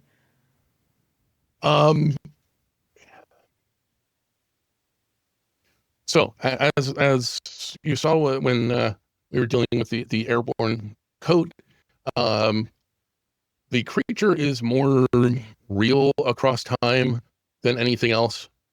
So as far as Eleanor is concerned, she's still being pounced. As far as the ghost hunters are concerned, they're still being attacked. But the monster is pretty much focused on the people who are doing the brand new stuff right here. Is it the same monster, or are there now two of them? One attacking another? It is one. It seems to come it seemed to step out of the scene to turn on the ghost hunters, and again. So everyone else is still replaying the loop, but we're seeing the monster now attack us instead of being a part of the loop. Yeah. Got it. Okay. This is what's going to happen. Witty impulsively feels angry with Ian's decision and the fact it's not working, and now he's been brutally attacked by this creature. So he starts storming towards you, shouting and effing and blinding, but then he stops as a penny drops in his mind, and he immediately changes his tune, and instead he's going to step in front of you and help defend you. Ooh. With the kind of more long-term intent that he wants to try and get Iain through the portal and make sure that he's safe. Okay. Oh, I did not see that coming. I'm going to consider that a help. So Iain, you can make a power roll with a bonus die. Oh, is it my turn to try and Mhm. do something then? Oh, okay, Yep. cool. Power roll with a bonus die. Okay. Ooh. 0.7. With the bonus die, that was an 87 over 50. But thanks to Witty's assist, that is a not. Yes, It's that's an like it extreme was meant success. to It's an be. extreme success. So Iain steps into the smoke, and there is a rather disturbing special effect, but the net result is that Iain steps into the portal and is no longer here in the tower with the rest of you. The creature is snarling at the three of you who remain. However, it is clearly not terribly happy with even there being a portal here. So next up, we have Fiona. What would you like to do in this? Is the portal still open? The Or did portal it close is when Iain stepped through? Okay. portal is still open, yeah.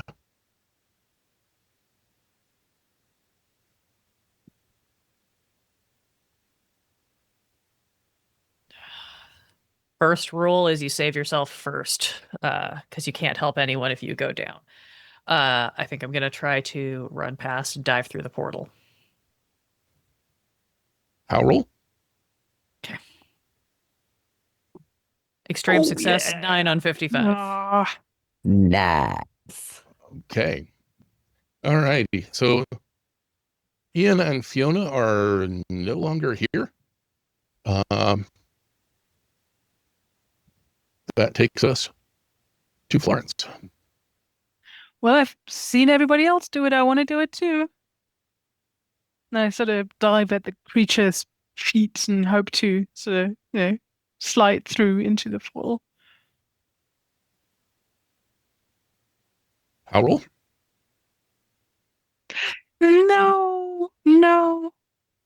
I mean, I guess I could use all that luck, possibly. Ah, Um, Were you saving it for something else? I don't think so. It's all those books that you want to read. Yeah, yes. Oh It is man, a bit yeah. tempting. I mean, Lots this and is lots the, of power rolls to get lots of books. I'm sort of thinking of all the shaky phone videos I should be taking off this monster so somebody finally believes me. I just assumed that our phones had broken or we didn't have them on us. I forgotten that But phone. yeah, I always forget. So as well. I hope a plain success will do because I don't have enough luck for art. But yeah, there go. What's it? 42, 43 luck. Blumenoma. So Max, you are alone here in the turret, except for ghosts, visions, whatever you want to call them. And the monster goes before you do. Okay. Yeah. Witty's still gonna just rub a tear at the corner of his eye and feel the scar. And he feels satisfied and redeemed of his decision. And he's like, yeah, come on, you. Okay. I've done my time. Are you dodging or are you just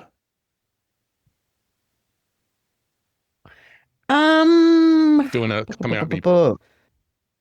I'm probably gonna be able to fight back a bit better, but let me just check. Oh, actually, it's completely equal either way.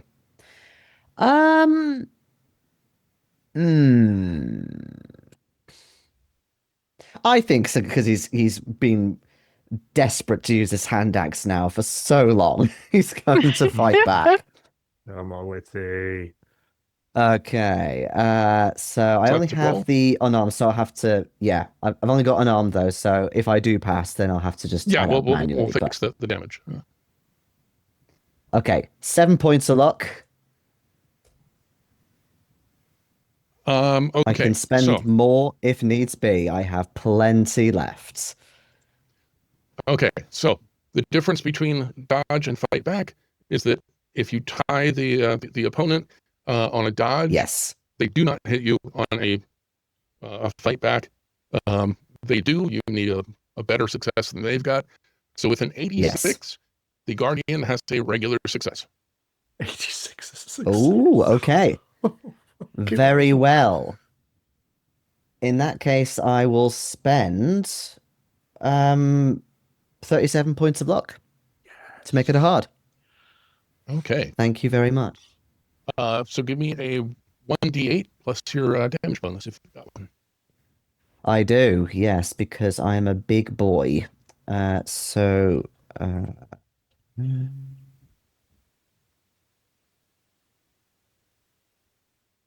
11 points of damage. Very nice.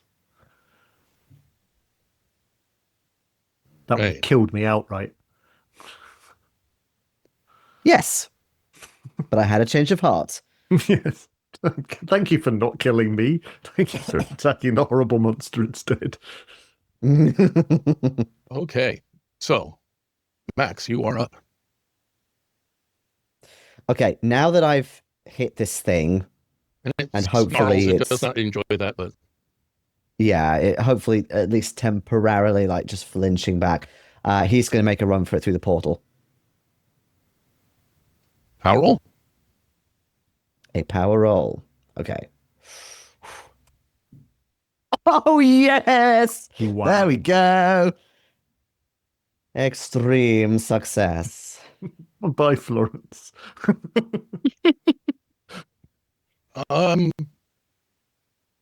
I believe that is the last of you.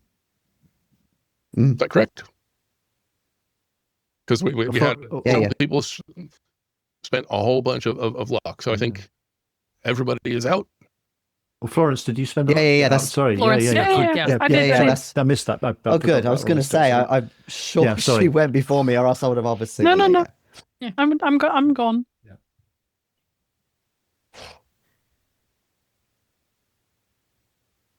Okay. Somebody learned how the thing to close it, didn't they? Just look to the three of you.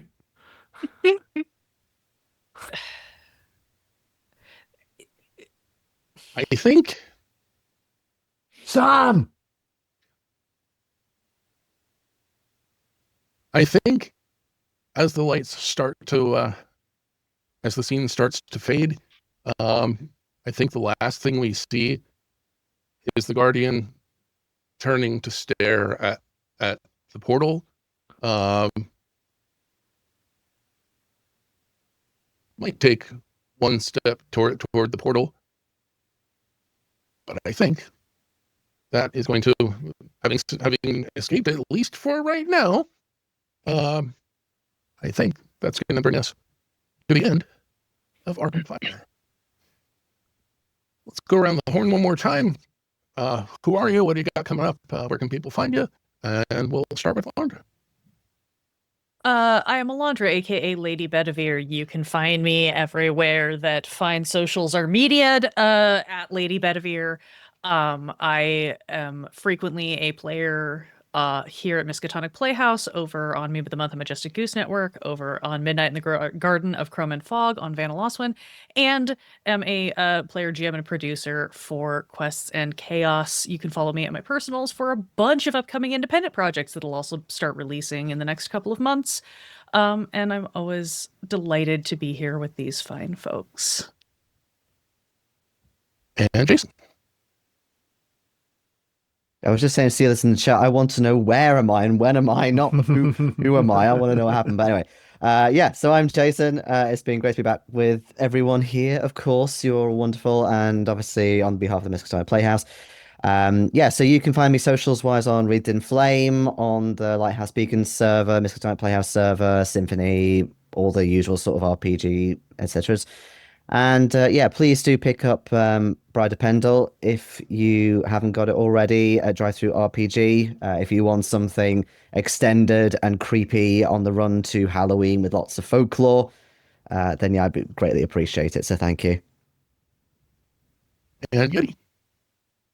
I'm Yeti, and you can just find me lurking in the back rows of the Playhouse. And finally, Spike. Hello, I'm Spike/Mike, and you can find me on various actual plays, including The Old Ways, where I'm just double checking when it is we are about to release a game. That's the wrong place. I'm looking at the. Hang on, bear with me. I'll get it sorted in a minute. When do we? On the 15th of September, our first episode of The Queen of the Night will be released with The Old Ways, which is we're having a lot of fun with. You can also hear me on my own little podcast, Mr. Spike's Bedtime Stories, where I tell spooky tales. Okay. And you should. It's lovely. And I'm Steve Anderson. You can find me on the socials at Tall Halfling, sometimes Tall Halfling RPG. And you can find Arkham Fire on Drive Through RPG. And there's a code in chat to get 20% off if you'd like to share this game with your own players.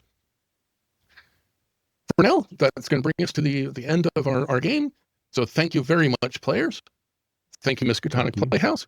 And thank you all of you for tuning in. If you're ready for more Call of Cthulhu, right now, go take a look at Chaosium's Discord server, where they are running open games all weekend as part of their Impromptu Con event. Finally, as you make your way out of the theater, please be sure to check your smoke detectors. Thank you.